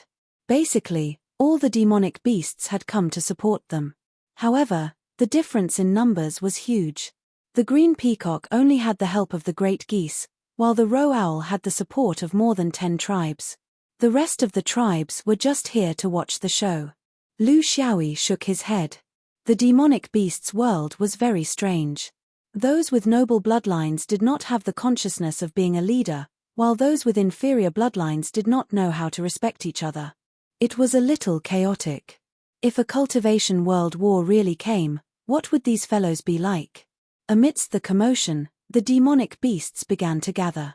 Compared to the human Dharma assembly, there were no preachings. Everyone relied purely on their instincts to survive. Who would preach to who? Who would be able to learn whose supernatural powers? It was completely meaningless.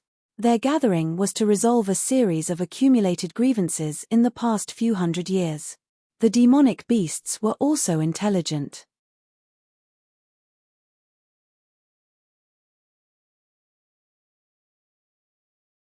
Although their system was basically built on bloodlines, they knew that some conflicts could not be ignored.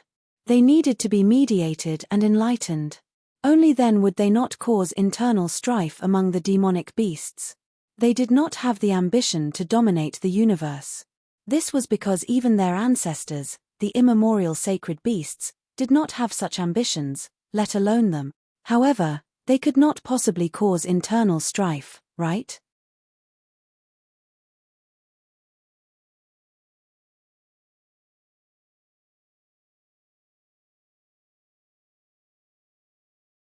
Chapter 1477. Lu Xiaoyi could not be bothered with the trivial matters between demonic beasts. However, under Seventh Yang's guidance, he recognized the origins of these demonic beasts. In the future, he would not be completely clueless when he traveled the universe. Among the species of demonic beasts, there is a very special existence called strange beast. They are born from the heavens and earth. They are unique and cannot be replicated. They are also unable to reproduce and pass on. They are reclusive and kill easily. They think that the heavens and earth are spiritual and do not take demonic beasts seriously. When Yi Jun travels the universe in the future, he has to be careful of these things. Lu Xiaoyi had also heard of them before, but he had never seen them before. This was because these things were not something that human cultivators could raise. They are even stronger than ancient beasts.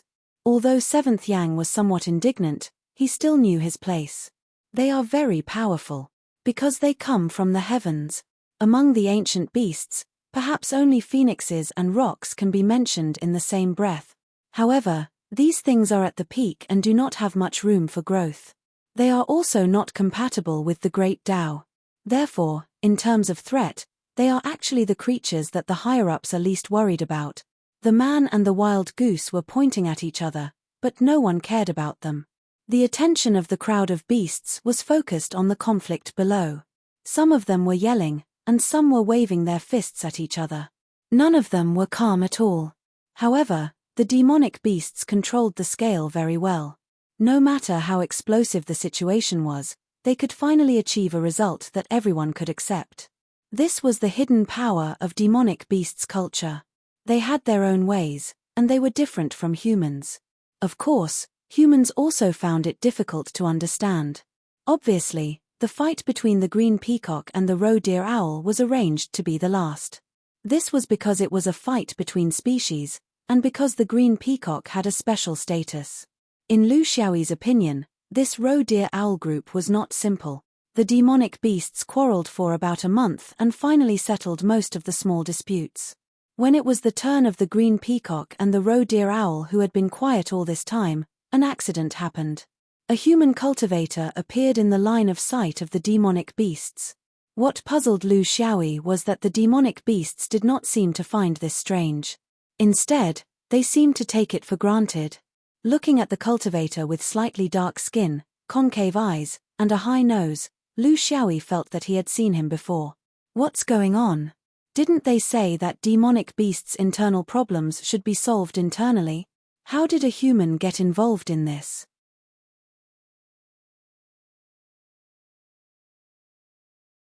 Lu Xiaoyi was not the only human at the scene of the gathering of beast. Lu Xiaoyi had long been aware of this. Considering that the appearance of demon beasts in the human cultivation world was very common, the appearance of a race like humans who liked to stir up trouble everywhere was nothing new. Just like him, Lu Xiaoyi, he was not the only one who liked to travel. The problem was that this person had openly appeared at the scene of the dispute. It was obvious that he wanted to join in the fray. This made him puzzled. Seventh Yang sighed. It's a long story. The power behind this human is indeed related to the source of this conflict. This is something that all the demonic beasts know, so it's not strange for him to appear here. Lu Xiaoyi glanced at it, then looked at Wild Goose King and the rest of the people in the field. He understood that this group of honest wild geese was deliberately leading him into a trap. Of course, it was up to him whether he wanted to jump into the trap or not. No one forced him. However, this group of wild geese must have thought that he would jump into the trap.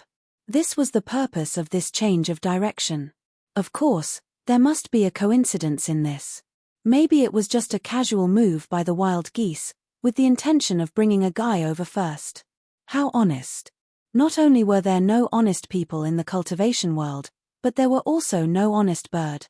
Seeing that Lu Xiaoyi had shut up and stopped asking questions, Seventh Yang had to continue talking.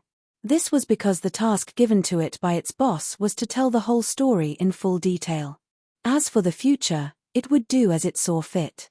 The roe owl is the inherited bloodline of Zhu Yang. A long, long time ago, an immortal once subdued a Zhu Yang and went to the immortal realm. You know, even among the Archean beasts, this is a rare treatment. Therefore, the roe owl has a special status in this area of the beast territory.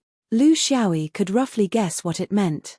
Immortals liked to ride beasts, not because they were faster, but because it was a symbol of status. In terms of speed, how many monsters could be faster than immortals who could change the world? Of course, immortals wouldn't choose ordinary beasts to ride. Simply put, just like how beauties didn't want to wear the same clothes, immortals also didn't want to bump into beast. Therefore, immortals' mounts, pet beasts, elixir pills, and all kinds of other beasts were mostly mutated beasts. Because they were unique, others couldn't bump into them. Among the Archean beasts, phoenixes and rocks were exceptions. Because of their arrogant personalities, they were unwilling even to become immortals' mounts. Moreover, these two beasts also had their own species that had independently become immortals. Therefore, their noble bloodlines weren't just for show. They really had the support of their ancestors. The other Archean beasts were different.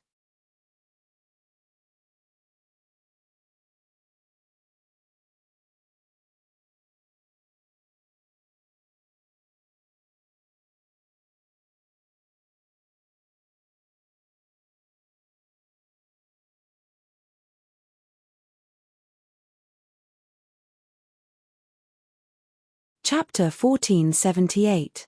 What kind of place is the Henghe sector? Yang Qi heaved a sigh of relief. Since he was willing to talk, it meant there was a chance. They had been traveling together for many years and had a good relationship. It was not right to bring him here without telling him the truth. It was not the way of true friends. The Henghi sector is the closest human sector to the beast territory. I have never been there. I have only heard of its legends from people of the same race and close friends. It is a very strange sector. It is very powerful, but its orthodoxy is unknown. Some say it is the origin of Buddhism, or a variant of Buddhism. However, there is a big difference in the doctrines. Buddhism talks about patience, and it talks about patience. However, Buddhism talks about equality, but the Henghi sector talks about law and karmic reincarnation. To put it simply, law referred to the norms of people's lives and actions. The so-called karmic reincarnation meant that if people lived according to the law given to them, their souls could be reincarnated to a higher level after death. The inequality in this world was predestined by the previous life. There are 3 main gods in the Henghi sector. This is completely different from Buddhism, and of course, it is even more different from Taoism. The legends about the Henghi sector are very vague. Unless you go there yourself, you will not be able to completely understand what kind of orthodoxy it is. Yang Qi's words were vague, but Lu Xiaoyi understood.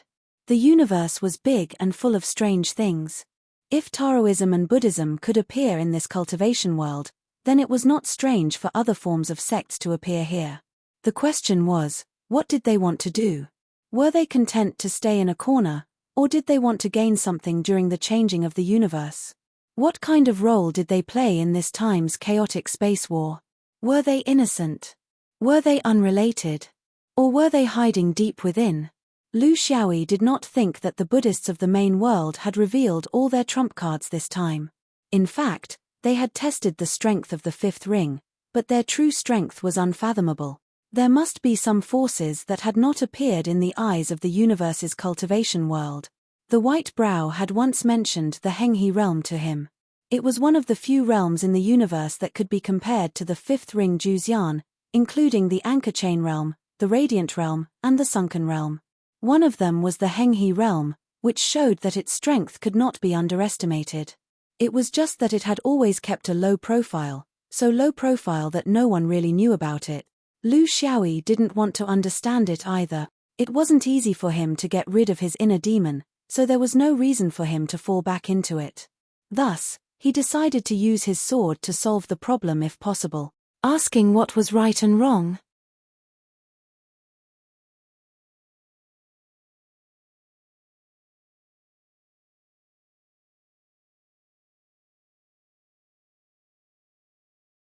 The Green Peacock clan's treasure that the Roe Owl exchanged for has long been rumored to not be very useful in the Hung River boundary. It doesn't live up to its name. Actually, the Green Peacock clan and we both know that this is just an excuse. To our 2 clans, reputation is more important than anything else. We definitely won't use shoddy goods as good ones and exaggerate the treasure. If they say it's not useful, it's either they used it improperly, or they have other intentions. As for the Roe Owl clan coming to settle the score, we have long expected it, but we don't know when they will make trouble. The Great Swan Geese once reminded the Green Peacock clan that if the Roe Owl makes trouble, it's very likely that the cultivators of the Hung River boundary will support it from behind. Therefore, we should also find a human to support us. But as you know, the Peacock clan is too arrogant, to the point of being stubborn. They don't think that they have lost anything, so they don't bother to form factions. In the end, they ended up like this, facing enemies all alone. This is also the result of being too inflexible. We only learned about the beast gathering 3 years after we met you, Great Swan Geese. As the only ally of the Green Peacock clan, it's only right for us to come and support you. Because you happened to be in the group, everyone said to pull you along as well. Just treat it as a sightseeing. Maybe you can come in handy? Of course, the final decision will always be in your hands, Great Swan Geese. If you help the Peacock clan, we can't thank you enough. If you choose not to help because of other reasons, we will still be friends. After all, in the cultivation world, this kind of dispute will involve karma. Not only oneself, but also the sect behind you. So I stayed here to explain to you. I want to see if you are willing to help the Green Peacock clan in this kind of situation. Great swan geese will be honest. First, it depends on your wish. Second, it depends on your strength. If you feel that you have no problem, then we can think of a solution in this regard. If you are unwilling, or feel that your strength is limited, it's human nature not to stand out. You don't have to bear too much burden.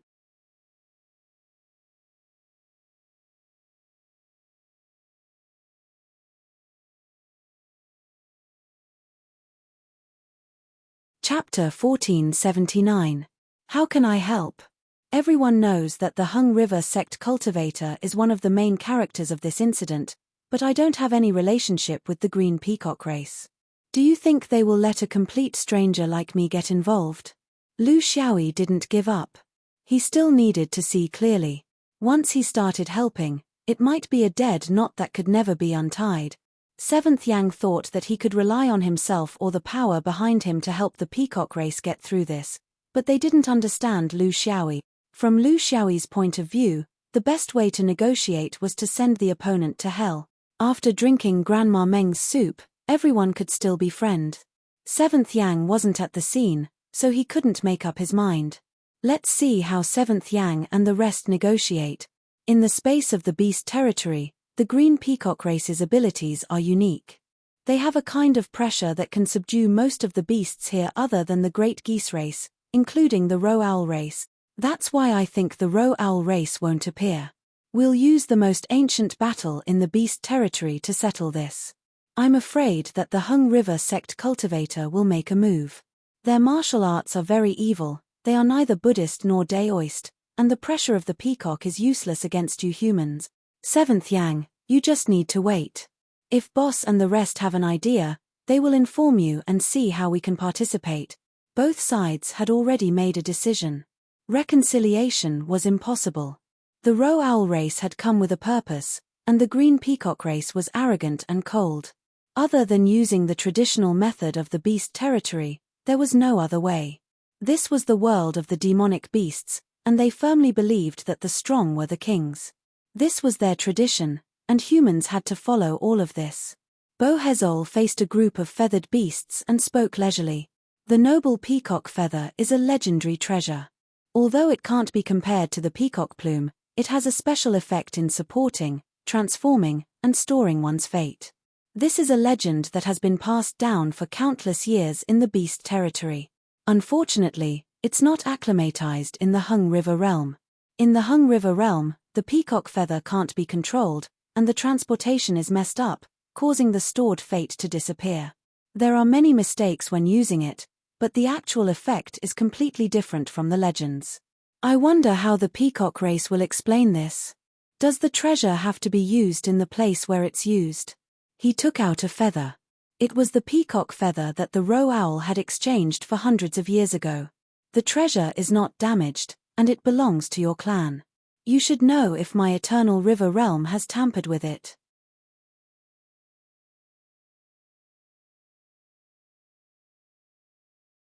If you don't believe me, you can send someone to follow me back to the Ganges River to see the effects of this feather. The leader of the Green Peacock's party was Kong Shi, who was in the Sun Spirit realm. He glanced at this human indifferently and didn't bother to explain. If he was deliberately looking for trouble, this kind of thing couldn't be explained clearly. There's no need. Tell me where you came from. Why go around in circles and waste everyone's time? Bo Huazo smiled. He had long heard of the green peacock's temper. It was a proud beast that could be bullied. In the eyes of humans, these so-called noble beasts were not difficult to deal with. If they had a reputation to protect, they would have a weakness that could be exploited. Historically, Hung River and the Beast Territory have been friendly neighbors for millions of years. They shouldn't be fighting over such a small matter. However, this airspace is where the roe owl lives. It's not good for Darfar to give it away. There has to be a result that both sides can live with. How about this? For the sake of our friendship, your Peacock clan can propose a solution and see if there's any room for negotiation. Kong Shi raised his eyebrows. What solution? There's no solution. 500 years ago, when you came to ask for the peacock feather, I told you clearly that the use of the peacock feather depends on the occasion. There's no such thing as an omnipotent treasure in this world. I advise you to be careful. You must have persisted at that time until today's matter. Since fellow Daoist has asked, I'll say the Green Peacock clan's attitude again. This is a separate matter. The previous transaction has been completed, and the peacock feather has been verified. It's in line with the contract, so it's permanent. Today's request, whether it's to return this airspace or to exchange for a new treasure, is a different transaction. My peacock clan has the right to refuse. If you want to use force, I'd like to see how big of a wave you, a Hung River cultivator, can make in the beast territory. Bohol smiled. The peacock clan's reaction was within his expectations. Although he was only at the primordial soul realm, he knew that the green peacocks couldn't do anything to him even though he wasn't completely fearless here. This was the propriety of the demonic beasts when interacting with humans. If it was someone with no background, he could kill them. However, they had been neighbors for hundreds of thousands of years and were wary of each other. There was also a group of demonic beasts standing on the side of Hung River. So what could the sun god peacock do to him? Of course, he couldn't appear too overbearing. He had a purpose for coming here this time. He wanted to bring one or several green peacocks back to the Hung River realm and use the green peacock's power to control the peacock feather. This was the reason why the peacock feather wasn't very effective in the Hung River realm.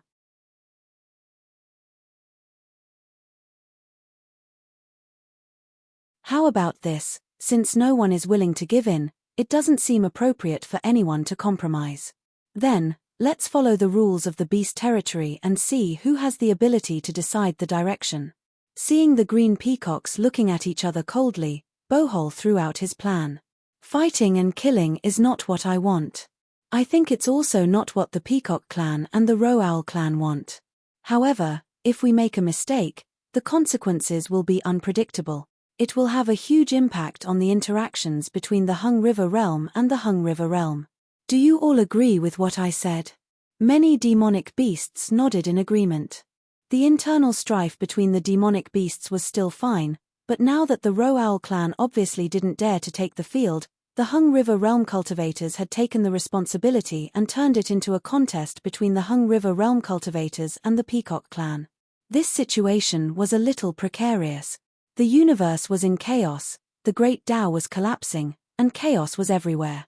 The demonic beasts didn't want to get themselves involved in this kind of chaos, so they were especially careful when dealing with humans. They were afraid that they would fall into a pit if they didn't pay attention and get involved in the so-called general trend of the universe. Therefore, regardless of whether they stood on the Roe Owl clan's side or neutral, they all agreed with the Hung River realm cultivators. The peacocks were also helpless. They knew that this was a sign that the Hung River realm cultivators were about to do something evil. However, since they were in the beast territory, they couldn't go against all the demonic beasts. Moreover, they always believed that strength was everything. With the 3 young soul stage peacocks in the Peacock clan, no matter what kind of bet they made, how could they be afraid of a small human primordial soul stage cultivator?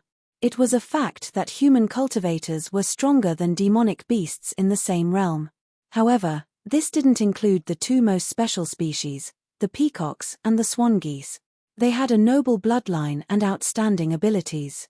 Compared to human cultivators in the same realm, they weren't at a disadvantage. Moreover, they were suppressing their realm, so what was there to worry about?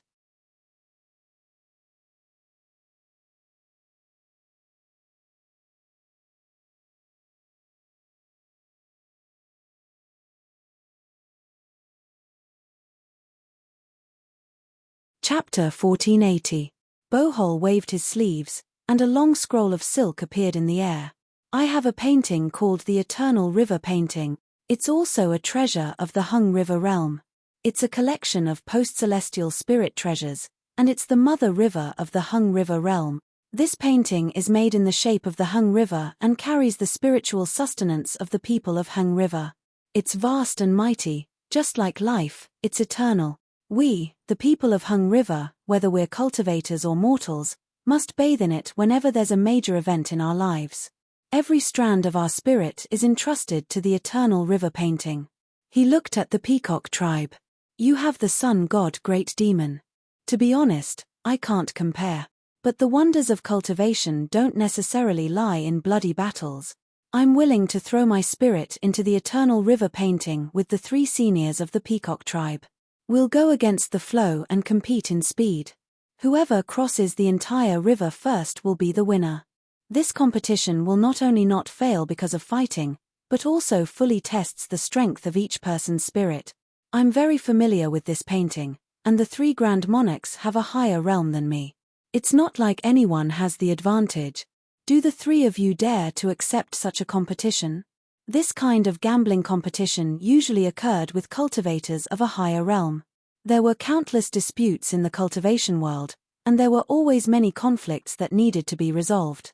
You couldn't always have disputes with cultivators of the same realm, and it was even more impossible for everyone to be like Lu Xiaoyi, who had the ability to kill those of a higher realm. So usually, the party with a lower realm would offer a method that they thought was advantageous to them, and see if the other party would accept it. To accept or not to accept? That was the question. Was the lower realm cultivator more familiar with their method? Or was the higher realm cultivator more confident in their own strength? That was a matter of opinion. But under normal circumstances, the higher realm cultivators who thought highly of themselves wouldn't reject such a method. Because of their personality, because of their fearlessness, and even more so because of their confidence in their strength. Especially for the Peacock clan, how could they possibly shrink back? From this point, the Hung River realm cultivators were already prepared. They didn't have to worry about the Hung River realm cultivators playing trick. How could the sun god's spirit be so easily schemed against? There were so many spectators around.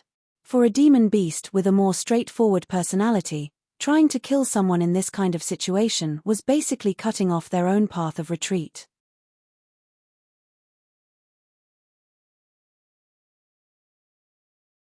Not only would Bohuazo die for sure, the beast territory would also forever be at odds with the Henghe realm, not to mention the crazy revenge of the peacock race in the future. This was only a branch of the peacock, it was far from being the entire peacock. For the sake of reassuring everyone, Bohol added another layer of insurance by spreading the river of long curls into the air. The diagram of the eternal river has its own spirit. For the sake of fairness, I am willing to remove the spirit seal, and only display the pure diagram of the eternal river. Isn't this very sincere? Kongshi raised her eyebrows and spat out a few words. No need. A mere curled spirit can't control us. The green peacocks wanted to show that they didn't care, but Bohol wanted to show that he was selfless. Before I came here, an elder said that in this competition, our Henghe field felt like we were bullying others. Therefore, if we display this map, we must not allow Huan Ling to control it. This is an apology and also a show of sincerity. If I fail, the peacock feather will be returned to me in its original form, and the sky region will no longer be in conflict with you. This will be an eternal example. If I succeed, I ask the peacock race to send one or more fellow Taoists to the Henghe field to help display the power of the peacock feather. The sky region will still belong to the peacock race. This condition, this bet, can be considered very sincere. It was obvious that the people of Henghe field really wanted the peacock race to send someone to the Henghe field. As for why, was it really to control the peacock feather, or did they have other motives? No one could say for sure. The peacock race rarely entered the human domain alone. They were very social, and were even more wary of humans. Because of their noble bloodline, they were always on guard against cultivators with ulterior motives. But this time, the cultivators of Henghe field were very defy, and did not hide their intentions. In other words, it might not be as bad as they thought. The 3 young spirit peacocks' divine senses converged, and they all had the inclination to agree. They also didn't want to be too stiff with the Henghe field because of this. The fear was mutual. The people of Henghe field were afraid of the entire peacock race, and they, the green peacocks, were only one of them. The Henghe field was close at hand, and their strength was unfathomable. Yanjun interrupted at the right time. Fellow Taoists, can you listen to me? The relationship between them had been tested for a long time, and they were also the only true friends of the peacock race in this beast territory. Although they didn't agree on many ideas, they were willing to listen to their friends' opinions at critical moment. It's not appropriate for all 3 of you to go in. There is a saying among humans, don't put all your eggs in a basket.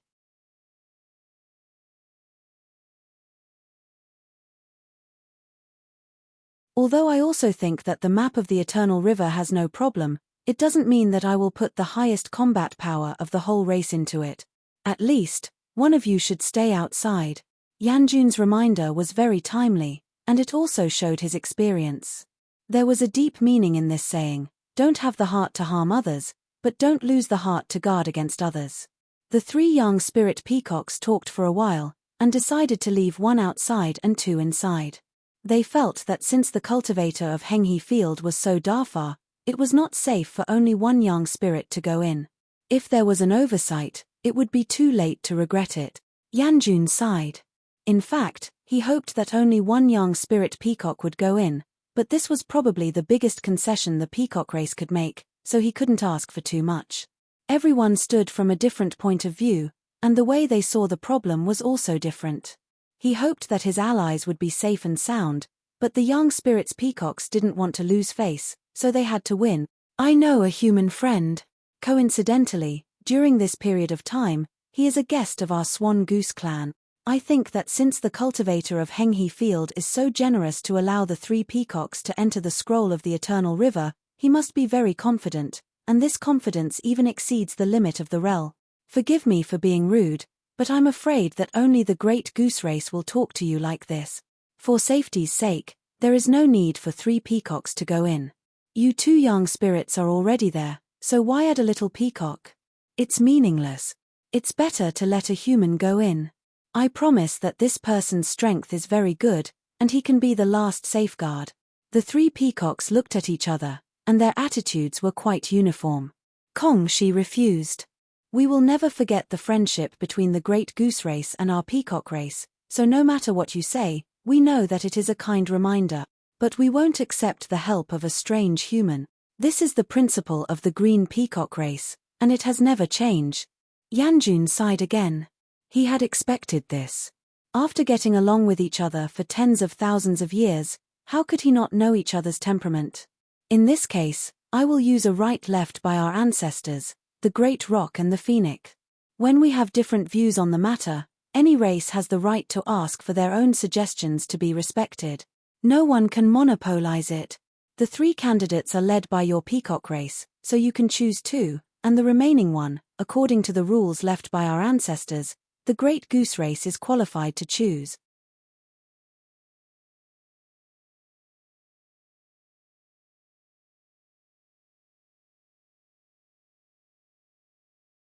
Chapter 1481. Kong-shi was speechless. They had thought that it would be acceptable if the Great Goose race sent 1 goose to join the 3 candidates. After all, everyone in the beast territory knew that the 2 races were allies. If that was the case, they would not reject it. It was a kind gesture. Besides, the Great Goose and the Peacock race had different abilities.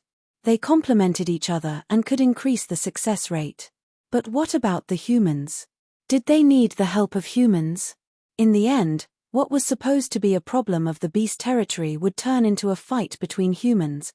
Humans were everywhere. They were even more ubiquitous than Zerg.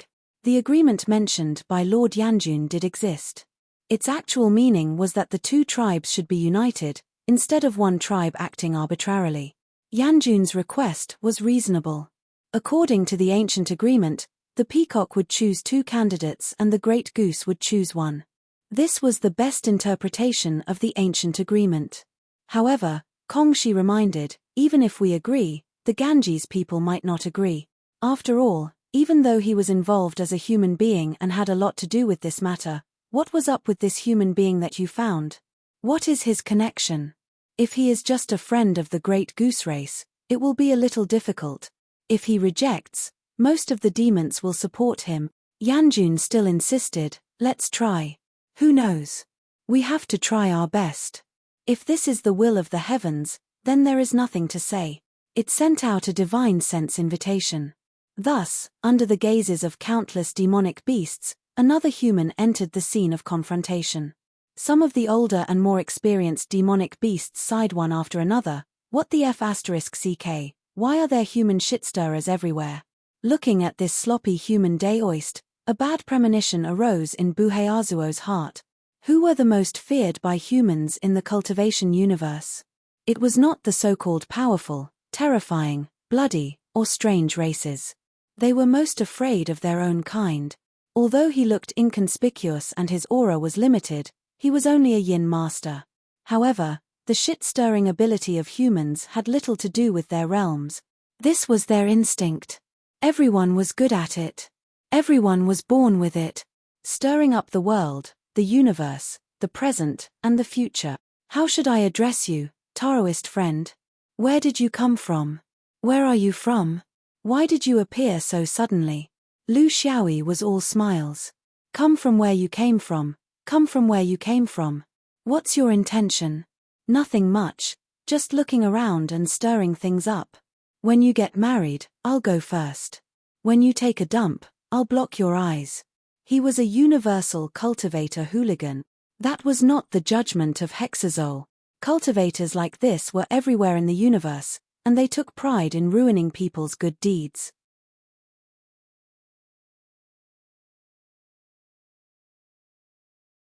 However, he wouldn't underestimate this person's abilities because of this. Anyone who dared to wander around the beast territory alone was definitely not a good person. Therefore, the best way was to reject his participation. He wasn't that dafa. It didn't matter if one person came. What he wanted was a success rate. Even if the 3 people who came in were all peacock young gods, he was sure that he would win. But with a human yin god, there were variables. If you want to enter the eternal river scroll, you must have karma with this matter. You're either a member of the Peacock clan or an ally of the Peacock clan. Which one are you, fellow daoist? Lu Xiaoyi scratched his head. I am Peacock's ally. Bohol looked at Kong Shi. This person says he is Peacock's ally. Then you must know where he came from. Kong Shi was slightly embarrassed. She really couldn't stand Hongyan's helplessness. It was a clear matter, but he had to make a fool of himself. In the end, he was even mocked by others. My Green Peacock clan doesn't know this person. We also don't know where he came from. Maybe he's a wanderer who came here to make his presence known. She turned to Lu Xiaoyi. Hey, why aren't you leaving? There are countless great demons here. If you annoy everyone and waste everyone's time, you'll be in trouble. Do you really think this is the human's airspace and you can do whatever you want? She still had sympathy for him.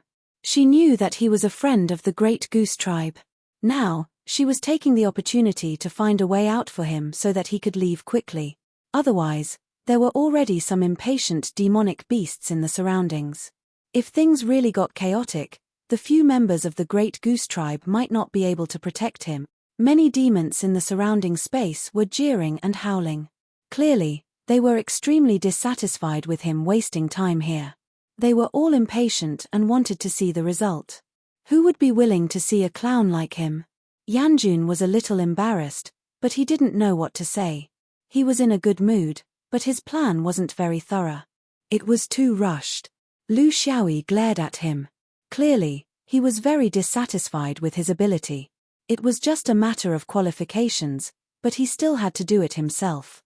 He really didn't know how this descendant of the Great Peng managed to survive. He slapped his forehead. Aya, look at my brain, it's a little messed up after being kicked by Hongyang. Yes, I am indeed not an ally of Peacock clan. I am actually a relative of Peacock clan. Relative, this karma should be enough, right? Relative. The demons in the surroundings all laugh. This was even more unreliable than an ally. Everyone knew that Peacock clan kept themselves clean and never fooled around with other creatures. In the millions of years of the beast territory, they really hadn't heard of any Peacock clan relatives from other clans. How was this possible? A few peacock young deities looked unhappy. They were about to open their mouths and turn hostile, but they were stopped by Yanjun. He had heard this daoist boast that he knew the Smoky Peacock clan.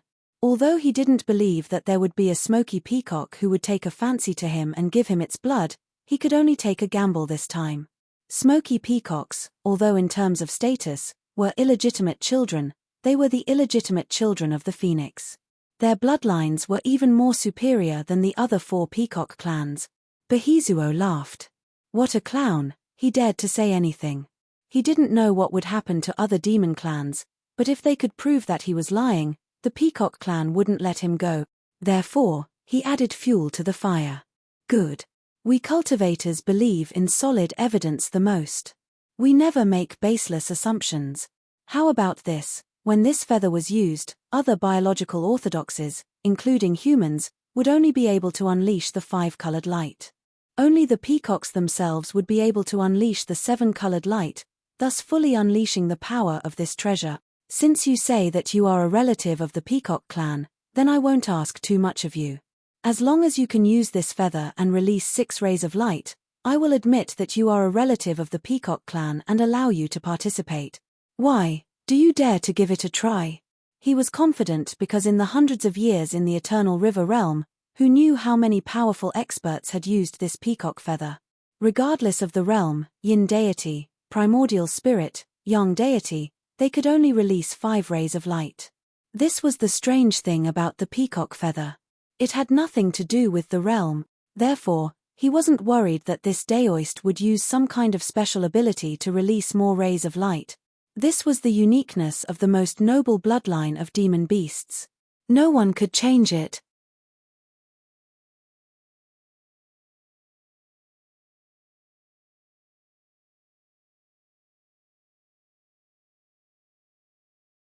Chapter 1482. In the eyes of all the beasts, this was the last chance to leave. If they admitted their mistake, they would take advantage of the fact that everyone was still watching the show and quickly run away. Otherwise, it would be impossible to escape even if they grew wings, but this human was really courting death. He laughed and stretched out his hand to grab the peacock feather. This human was dead. He was still unaware. Finally, he grabbed the peacock feather and a luster flashed. This was due to the mysterious power of the cultivator. For other beasts, including humans, it could release 5 rays of brilliance, each with their own wonderful uses.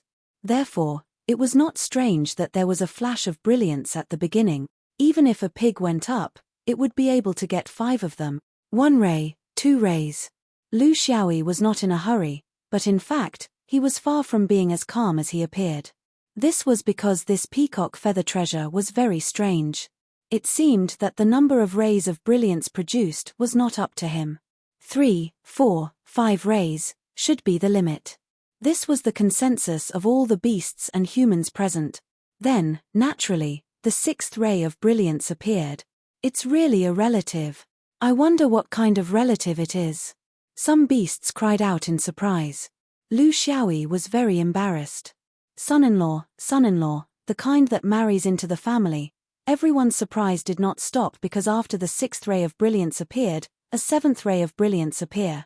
This time, even all the peacock clansmen were dumbfounded. How was this possible? If there was really an azure peacock who became Dao companions with this person, there would be 1 less ray of brilliance. If there were 6 rays, how could there be 7 rays like the peacock clan? Several peacock young gods immediately realized a problem. This son-in-law was definitely not from the azure peacock clan. He was not even from the yellow peacock, purple peacock, or white peacock clansman. He could only be from the red peacock or smoke peacock clansman with the noblest bloodlines. The peacock bloodline could only be passed on to one person in a lifetime. The person who received it would possess abilities that were slightly inferior to the peacock bloodline. For example, among the 5 peacock clans, the peacock clans of the green, yellow, purple, and white peacock clans could only emit 7 rays of light. Correspondingly, their son-in-law, that is, their Taoist companions who were not of the peacock clan, could borrow the power of the peacock clans to emit 6 rays of light. The number of rays would decrease by 1. This was the rule. Those completely unrelated people, if they were authorized by the peacock, could also activate the peacock feather, but the brilliance emitted would be 1 less ray. This was the reason why Buheazo could only emit 5 rays no matter who it was in the Eternal River realm for hundreds of years. This was also the reason why they had to invite a peacock. Only a real peacock would be able to unleash the full power of the peacock's feathers. The 7 rays of light could wipe out everything. But among them, the red and smoke peacocks who were directly under the phoenix were different. Because their bloodlines were more noble and their abilities were more powerful, the peacocks of these 2 clans could actually emit 8 rays of light. Don't underestimate the extra ray, it meant the difference in their abilities. As for the existence that could emit 9 rays of light, other than the phoenix itself, there was no one else. This was already a concept that did not belong to the mortal world. These things were the secrets of the Peacock clan, outsiders did not know at all. According to this logic, the 6 rays of brilliance produced by this daoist were not too shocking, because he might have had an affair with some peacock tribesman. Whether it was by cheating, or willingly using force, once he was infected, he was infected. But now that he had emitted 7 rays of light, according to the principle of decreasing, it meant that his Taoist companions could only be from the Red and Smoke clans. This identity was not ordinary. If he said that he was qualified to participate in this gambling fight, then it was justified. It was equivalent to the eldest cousin of the main branch of the distant main branch coming to help. What was the problem? This eldest cousin also knew that something was wrong in his own heart, so he put in a lot of effort to pretend. He originally wanted to show his face, and now he did, but there was a tendency to spread to the whole body. How would he know how many rays of light he could emit? His eldest cousin was an idiot, he did not understand the main branch at all. This was also the first time he came into contact with the peacock feather, but although he was a little stunned, he still had a basic intuition.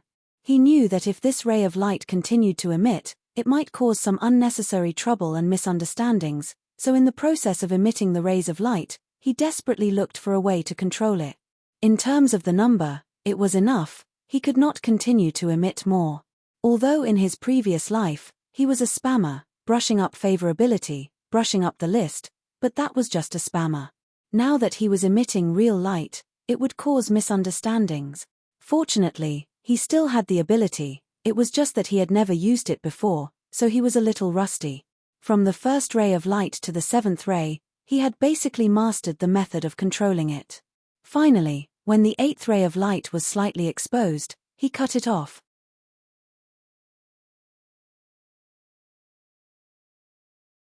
But such a small change could deceive all the other demonic beasts present, it could deceive humans, it could deceive little peacocks whose realm was not high, but it could not deceive the 3 young spirit peacock. They knew very well that this daoist was deliberately controlling it, so the 8th ray of light was not emitted, but it did not mean that he did not have the ability to emit the 8th ray of light. According to the principle of decreasing, being able to emit the 8th ray of light meant that his daoist companion could emit the 9th ray. This meant that his daoist companion was, not eldest cousin, it was his mother * king father-in-law. Mr. Liu stopped his favorite spammer and said complacently, "Am I considered a relative of a peacock?" The 3 young spirit peacocks nodded solemnly and bowed together. Although he was not old and was not worth mentioning to their peacock clan, they could not stand up to his seniority. It was equivalent to this person accidentally marrying your great-grandmother, and this matter was really troublesome. Bohuazo was also very helpless. Under the watchful eyes of everyone, he could not change what he had said. He really could not understand, which peacock was blind enough to take a fancy to such a plaything. There were countless cultivators in the Eternal River realm, and geniuses came forth in large numbers. It had been a neighbor of the beast territory for hundreds of thousands of years, but not a single cultivator had such an opportunity. This person, at a glance, looked like a snake with a crooked nose and slanted eyes. His appearance was like a mirror, and he was definitely not a good person. He still did not know what kind of despicable methods he used. Later, he would have to quietly remind the peacocks not to fall for this evil trick. Of course, he did not know that such a reminder was destined to be useless in sowing discord. To the young spirit peacocks, if this daoist could only emit 6 rays of light, then they would have to carefully investigate his origins. He might have used some unspeakable method, but now he could emit 8 rays. Anyone could be fooled, but would the supreme existence of the Phoenix bloodline be fooled? They were all existences that had been reborn from the ashes. Investigate. Would they dare to investigate? Was it normal for a great-grandson to investigate his great-grandmother's life? Was it not chaotic? Lu Xiaoyi naturally obtained the qualifications to participate in the gamble, and Yang Jun shook its head at the side. This guy, he was not bragging.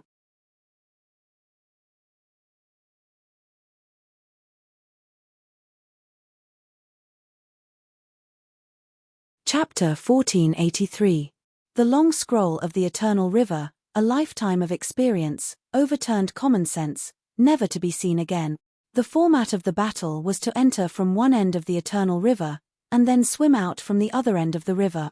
If it were a real river in the Eternal River realm, such a bet would be a joke. A river would not pose any obstacle to cultivators. However, this was the scroll of the Eternal River.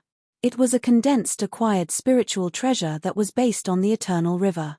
It was a sample taken from the real world and perfectly replicated. The entire scroll was filled with pure Eternal River water essence, including the spiritual sustenance of the people of the Eternal River, who had been connected to the Eternal River for hundreds of thousands of years and regarded it as their mother river.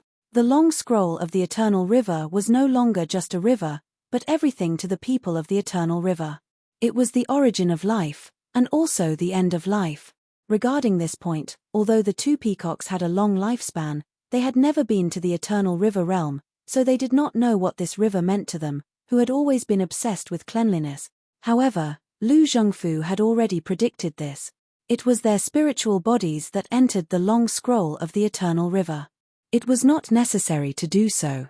In fact, the real body of a real person could also enter, but if the real person entered, the spirit of the Eternal River could not be removed.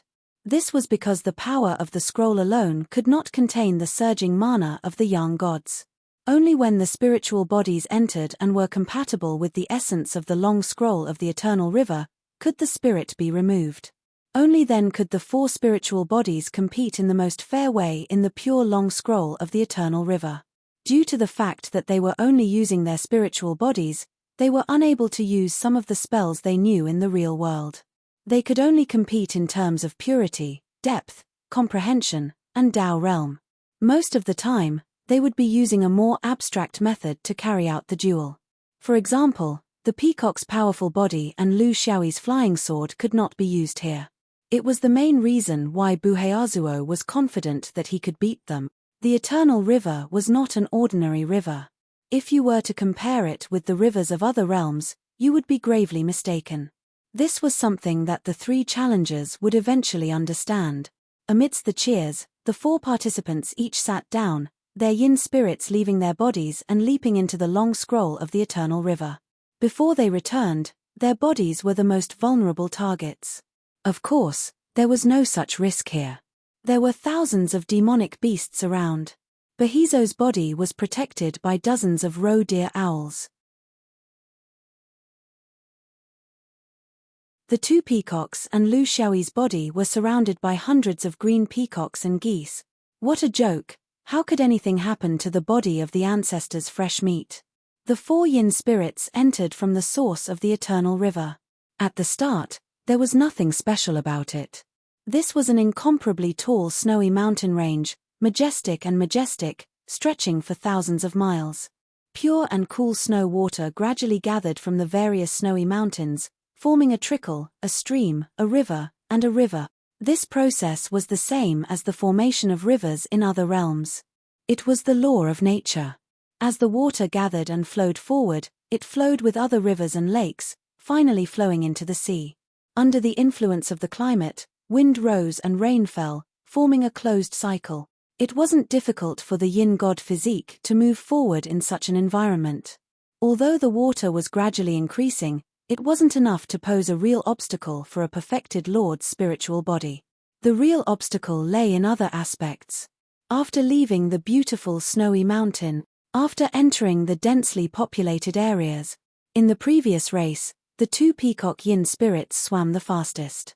Their spiritual bodies were the strongest, and the surging water did not affect them at all. The two human yin spirits followed behind them from a distance. Bohezuo knew what was going on and was not in a hurry. Lu Xiaoyi, on the other hand, was like a piece of sticky candy, following closely beside him. He did not stop spouting trash talk along the way. The mortals of the Eternal River realm have led such a tough life. Look at the houses on both sides of the river, none of them are good to look at. Speaking of which, is it so difficult to build a beautiful house and paint it new? It's like a pigsty. Look, the people who pull the stakes all end up in the river. Bohezuo had his reasons. What is the purpose of a person's life? Is it for the suffering of this life? Of course not, it is for the people above the people in the next life, in cultivation, in repentance, in order to be able to live a better life when reincarnated, to have a higher status. A house is just a temporary shelter from the wind and rain. What's the use of building it so well? It can't be taken away. Lu Xiaoyi laughed.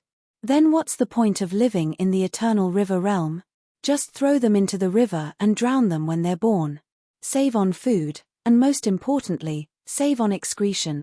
Look, look, look, how is this a river? It's a smelly drain, a sewer, a big toilet for the entire eternal river realm. Speaking of which, why are there so many people rushing here from so far away? Is it because it's more romantic to take a dump here? Bohezuo was very disdainful. The people of the eternal river realm must bathe in the sacred river at least once in their lives. This is their belief. If they can't be born in the eternal river, they must be buried in the eternal river. This is the power of belief. You don't understand. It was shocking to see the riverbank from the river. There were dirty and dilapidated houses along the way, and all of them had big and small steps leading to the water. Most of the houses were cheap inns. Among the tenants, there were those who stayed for a day or two to bathe, and there were also those who stayed longer to wait for death. Those who were waiting for death had to bathe every day. Therefore, the house and the steps were crowded with people of all kinds, going in and out of them. Most of them couldn't even afford to stay in the inns, especially the old people who were waiting for death. Did they know when they would die? How could they have so much money to stay in the inns? They could only sleep on the riverbank, with piles of tattered luggage beside them. They wouldn't leave, because according to the customs here, they could be cremated for free if they died on the riverbank, and their ashes would be dumped into the eternal river. If they left and died halfway, they would have no fate with the eternal river. With so many people sleeping by the riverbank like ants waiting for death, how much excretion would there be every day? Thus, the entire riverbank stank. Some people of the eternal river realm thought that if they died and their ashes were dumped into the eternal river, they would definitely mix with other people's ashes, and it would be difficult for them to return to their original form in heaven. Thus, they pushed the whole corpses into the eternal river and let them drift. The climate here was hot, and the result was obvious. At this moment, the sky was still dark, and the temperature was still low. Countless people were soaking in the river. It was obvious that some people were shivering from the cold. The men were bare-chested and only wore a pair of shorts. There were people of all ages.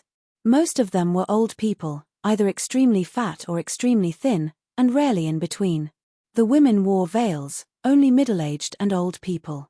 They dove into the water, their white hair tangling with the veils, and came out again after drinking 2 mouthfuls. No one was smiling, and no one was seen chatting. Everyone was silently soaking in the water and drinking it. There were countless middle-aged men and women squatting on the steps brushing their teeth, but no one used a toothbrush. They usually used their fingers or tree branches. After brushing, they swallowed the water, and then cupped a few handfuls to drink. It was the opposite of the direction in which people of other realms spat out water when they were brushing their teeth.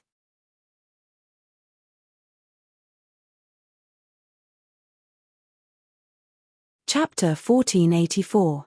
Humans should know the basics of what to do and what not to do. It was hard to find a dead elephant in the world because even elephants knew how to cover it up. Once again, they had to thank our Daoist ancestors for teaching the humans of the mainstream domains so much about don't see no evil, hear no evil, move no evil, and do not do to others what you do not want to be done to you.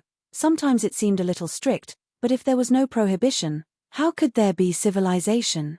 If there was no fence, how could there be society? If there was no cover, how could there be shame? If there were no rules, how could there be order? By the eternal river, the 2 peacocks saw that the filth, ugliness, and death of humans could all be exposed in an exaggerated manner. They could all be released to others and nature without restraint. Because of the population explosion, this behavior was forming an unprecedented gathering. A huge number of people were rushing to the river day and night. The two peacock young gods were stunned.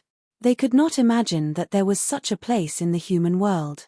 The carrier of the yin spirit was the purest among the 3 stages of perfected monarchs and was easily contaminated. The primordial spirit was much more stable and sturdy when it left the body. Why did the Henghe domain choose a primordial spirit perfected monarch when they sent Bohuazuo to carry out this mission? There was a deep reason for this. It could not be seen from the outside, but when they entered the eternal river, they immediately understood the intention. What was the most abundant in the eternal river? It was not the water essence or water essence, but the sustenance of people's spiritual souls. It could be imagined that with the size of a domain and the population of 10 billion, the number of souls in this river would be endless if almost every person's soul would be placed in this river after they died for hundreds of thousands of years. Although these souls were small, their numbers were huge. When they gathered together, they would form a heavy burden on the cultivator's spiritual soul. These souls liked strong and radiant sustenance the most, such as the young spirit of a cultivator. When the 2 peacock young gods entered the densely populated plains, they were like 2 pieces of smelly meat in the summer heat. All the flies in the surrounding area followed the smell and covered the sky. Next was the refined and pure yin spirit. The yang spirit was smelly meat, while the yin spirit here was a strange fragrance. Similarly, it attracted the love of the dead souls of the Henghe realm. They would rush up densely, and in the end, the yin spirit cultivator's yin spirit would swell to an unimaginable degree. It would be bloated and made it difficult for you to move. It would be hard for him to find his advantage in speed again. This was why the Hung River realm sent an essence divinity cultivator here. Here, the attraction of an essence divinity cultivator was the lowest. This was also the reason why Behizo was not afraid of the 2 peacock young gods, nor was he afraid of this strange human yin god. He had nothing to fear. The eternal river is long. The further they swam, the more human souls of the Hung River covered their spiritual bodies. Here, in the long scroll of the eternal river, these human souls may be weak, but they will never die. There was no power that could completely destroy them. On the contrary, the more violent they were, the more they would attract the surrounding souls to cover them. It was a vicious cycle. Therefore, he was not in a hurry. Although the 2 peacock young gods were far ahead, this was just the beginning. Before they reached the middle section of the eternal river, they would be covered by the endless human souls of the Hung River. Their bodies would become bloated to a terrifying degree. It was like a ship that had been sailing in the ocean for a long time. Everywhere the bottom of the ship came into contact with the seawater, there would be a dense layer of sea creatures. The more time passed, the more the ship would lose its power, the heavier the draft, the more inconvenient the hull, and the slower it would turn. In the eternal river, there was no such thing as the bottom of the ship. The entire body was the hull, and as it moved forward, it would become thicker and thicker sea creatures. They would stick to the hull and become thicker and thicker, making it impossible for you to struggle and remove them. As for the foul-mouthed, vulgar, and refined scum next to him, it would not be long before he would no longer have the chance to be noisy by his side. He would be left far behind and entangled with those souls. Let's see if his rotten mouth could persuade the billions of souls to leave. Perfect. Outside the eternal river, thousands of demonic beasts were extremely bored. With their temperament and character, they preferred the kind of bloody and violent gambling fights. They were not interested in this kind of pure speed competition. Wherever there were humans, there would always be strange. From their point of view, they could clearly see the situation inside the scroll of eternity. This was done on purpose by Bohuazo for the sake of fairness and transparency. He didn't want people to think that he was playing tricks inside the scroll of eternity. Therefore, he made every move public so that everyone could see through it. In the torrent of the eternal river, the 2 peacock young gods were far ahead, while the 2 humans were behind and entangled with each other. This was the situation of the gambling fight. Up to now, they had already swum 20% of the eternal river, and some abnormalities began to appear faintly. Why are the spiritual bodies of the two peacocks expanding? What's the reason? Yang Jun asked. He was very familiar with the supernatural powers of peacocks, but as a spiritual body, it was still impossible to know the real core of the peacock race. Therefore, he asked this question. The only remaining peacock young god, Kong Li, also frowned. This is not normal. Our peacock race has never used this kind of young god manipulation. It's harmful and not beneficial. There must be some special reason in the Eternal River for the two sisters to act like this. It seems that they are resisting something, Yang Jun said seriously. From the point of view of the distance, there is no problem if we are far enough, but I don't know what will happen next. There must be something strange in the Eternal River. Otherwise, the Hung River cultivator would not be so arrogant. Kong Li nodded. What is this human doing? He is inseparable from the Hung River cultivator. It can't be because of the same speed. It must be deliberate. So, is the Hung River cultivator doing it deliberately? Or is our relative doing it deliberately? Yang Jun, where did you find this human? You have known each other for tens of thousands of years. Your race is good at finding people. You can find a random person and have such a relationship. Yang Jun laughed dryly. Sister Li, this is not a random person. I am afraid that this is the first time in my tens of thousands of years of life. There will not be a second one in the future. This human is very special. The reason why I found him is not that he is really a relative of your peacock race. I thought this guy was bragging. It is because of other reasons that I can't explain to you at the moment. But you can rest assured that when it comes to the ability to make trouble, no one in the human world dares to say that they are the best. Just wait and see. I think the Hung River cultivator is going to be in trouble. Staying with such a scourge, isn't he digging his own grave? Kong Li nodded and then shook her head. He was really good at making trouble. He even made trouble for the ancestors of the peacock race.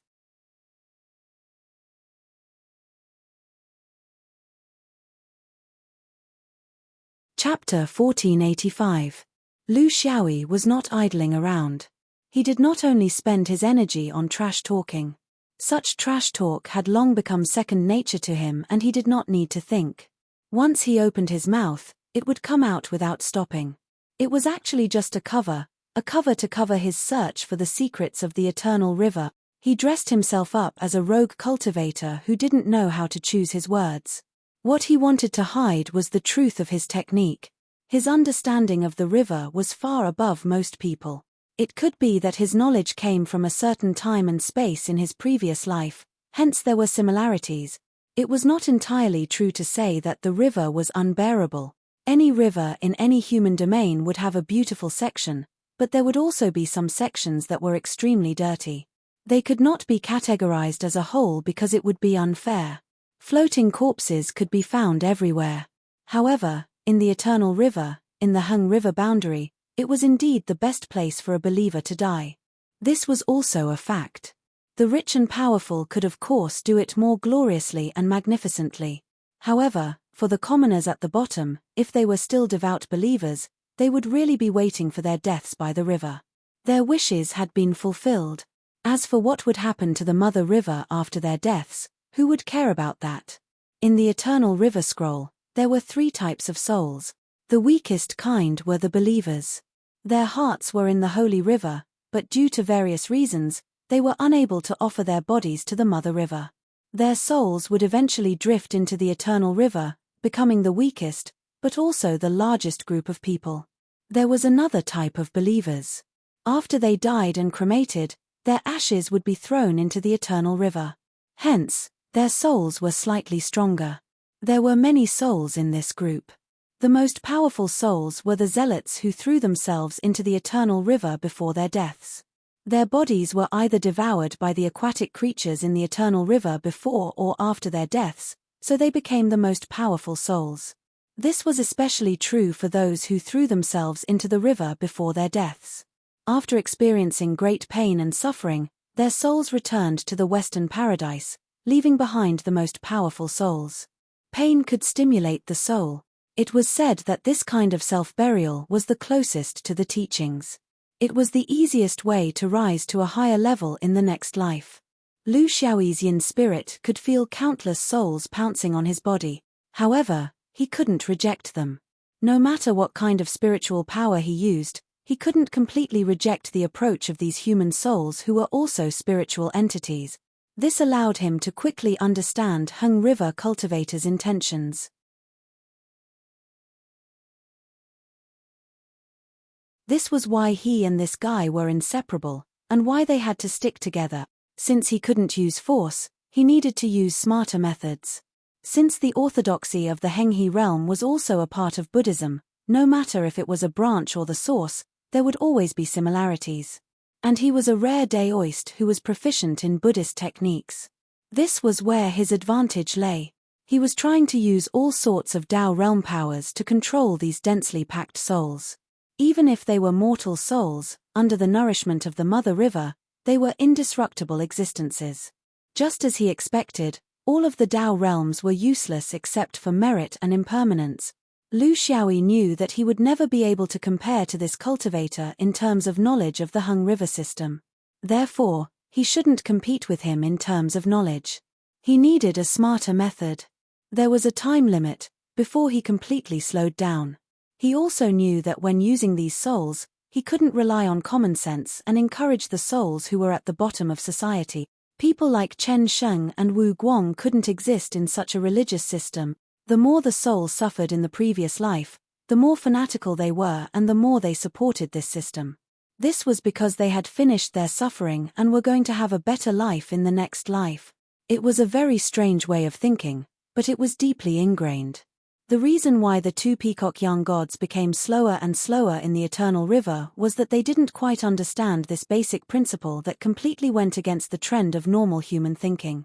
Therefore, the more they struggled, the more souls surrounded them, and the slower they became. Lu Xiaoyi was also struggling, but his struggle was more targeted. He understood the strange nature of this Hung River system better. Why was it strong? What was its weakness? Because they were all spiritual entities, they still had the most basic communication with these mortal souls of the Hung River. Even if this communication was a bit messy, you couldn't imagine the pain when you faced trillions of voices. In this chaos, he discovered a very interesting phenomenon. The Eternal River, as the sacred river of the Hung River boundary, didn't have a single cultivator's soul. This was somewhat inconceivable. With this kind of orthodoxy, everyone was obsessed with their own religion. The cultivators should be the ones who benefited the most. It didn't make sense that after they died, they didn't come to the sacred river to stay. Not a single one. This wasn't normal. How could a river diagram without a cultivator's soul be refined into an acquired spiritual treasure? Because all living beings were equal. Because they valued ordinary mortals more. What a joke! How could these orthodox Daoist thoughts exist in an orthodoxy like the Hung River boundary? They were the most particular about social class. How could they be left out when there were benefits? There was only one reason. That Hung River boundary's Bohol purposely extracted the souls of the cultivators in the Eternal River. His method was very simple. People who didn't understand the Hung River boundary might not be able to understand it even if they thought about it for a lifetime. But to him, it was just extracting the Eternal River's soul. Yes, it must be like this. The Eternal River's soul that Bohol extracted was actually the souls of all the cultivators in the sacred river. The two were the same thing. Then the question was, why did Bohol do this? What benefits did it have for him? Lu Xiaoyi felt that he had already come into contact with the edge of the truth. He was just a little bit away from finding out where this Hung River boundary cultivator's life gate was. What could it be? He quickly thought about all the inconceivable aspects of this orthodoxy. A thought flashed through his mind. This was a lowly cultivator. It couldn't be wrong. Only a lowly cultivator would be so wary of the Eternal River's soul. Wary of the Eternal River's soul's restriction on him. He had always found it strange. Even if it was to show his impartiality, very few cultivators were willing to extract the soul from their treasures. That meant that the treasures would lose all control and would only be able to operate by instinct. As time passed, who knew what kind of harm it would cause? Due to the time limit of this battle, Bohol wasn't too worried about losing control of the Eternal River's scroll. Thus, he borrowed the authority of his sect to extract the Eternal River's soul so that he could move freely in the Eternal River. Such a strange action would be inconceivable in other realms, but in a place like the Hung River boundary, it was completely possible. Cultivators with high surnames and low realms had a higher status than those with low surnames and high realms. With this judgment, he had a direction to take. Lu Xiaoyi revealed a mischievous smile. In the Eternal River, it wasn't only the souls of cultivators that were divided into different levels. Even the souls of ordinary people were divided into different levels. You're tuning in to the Celestial War YouTube channel. Don't forget to subscribe and join us on this journey to catch the most captivating stories.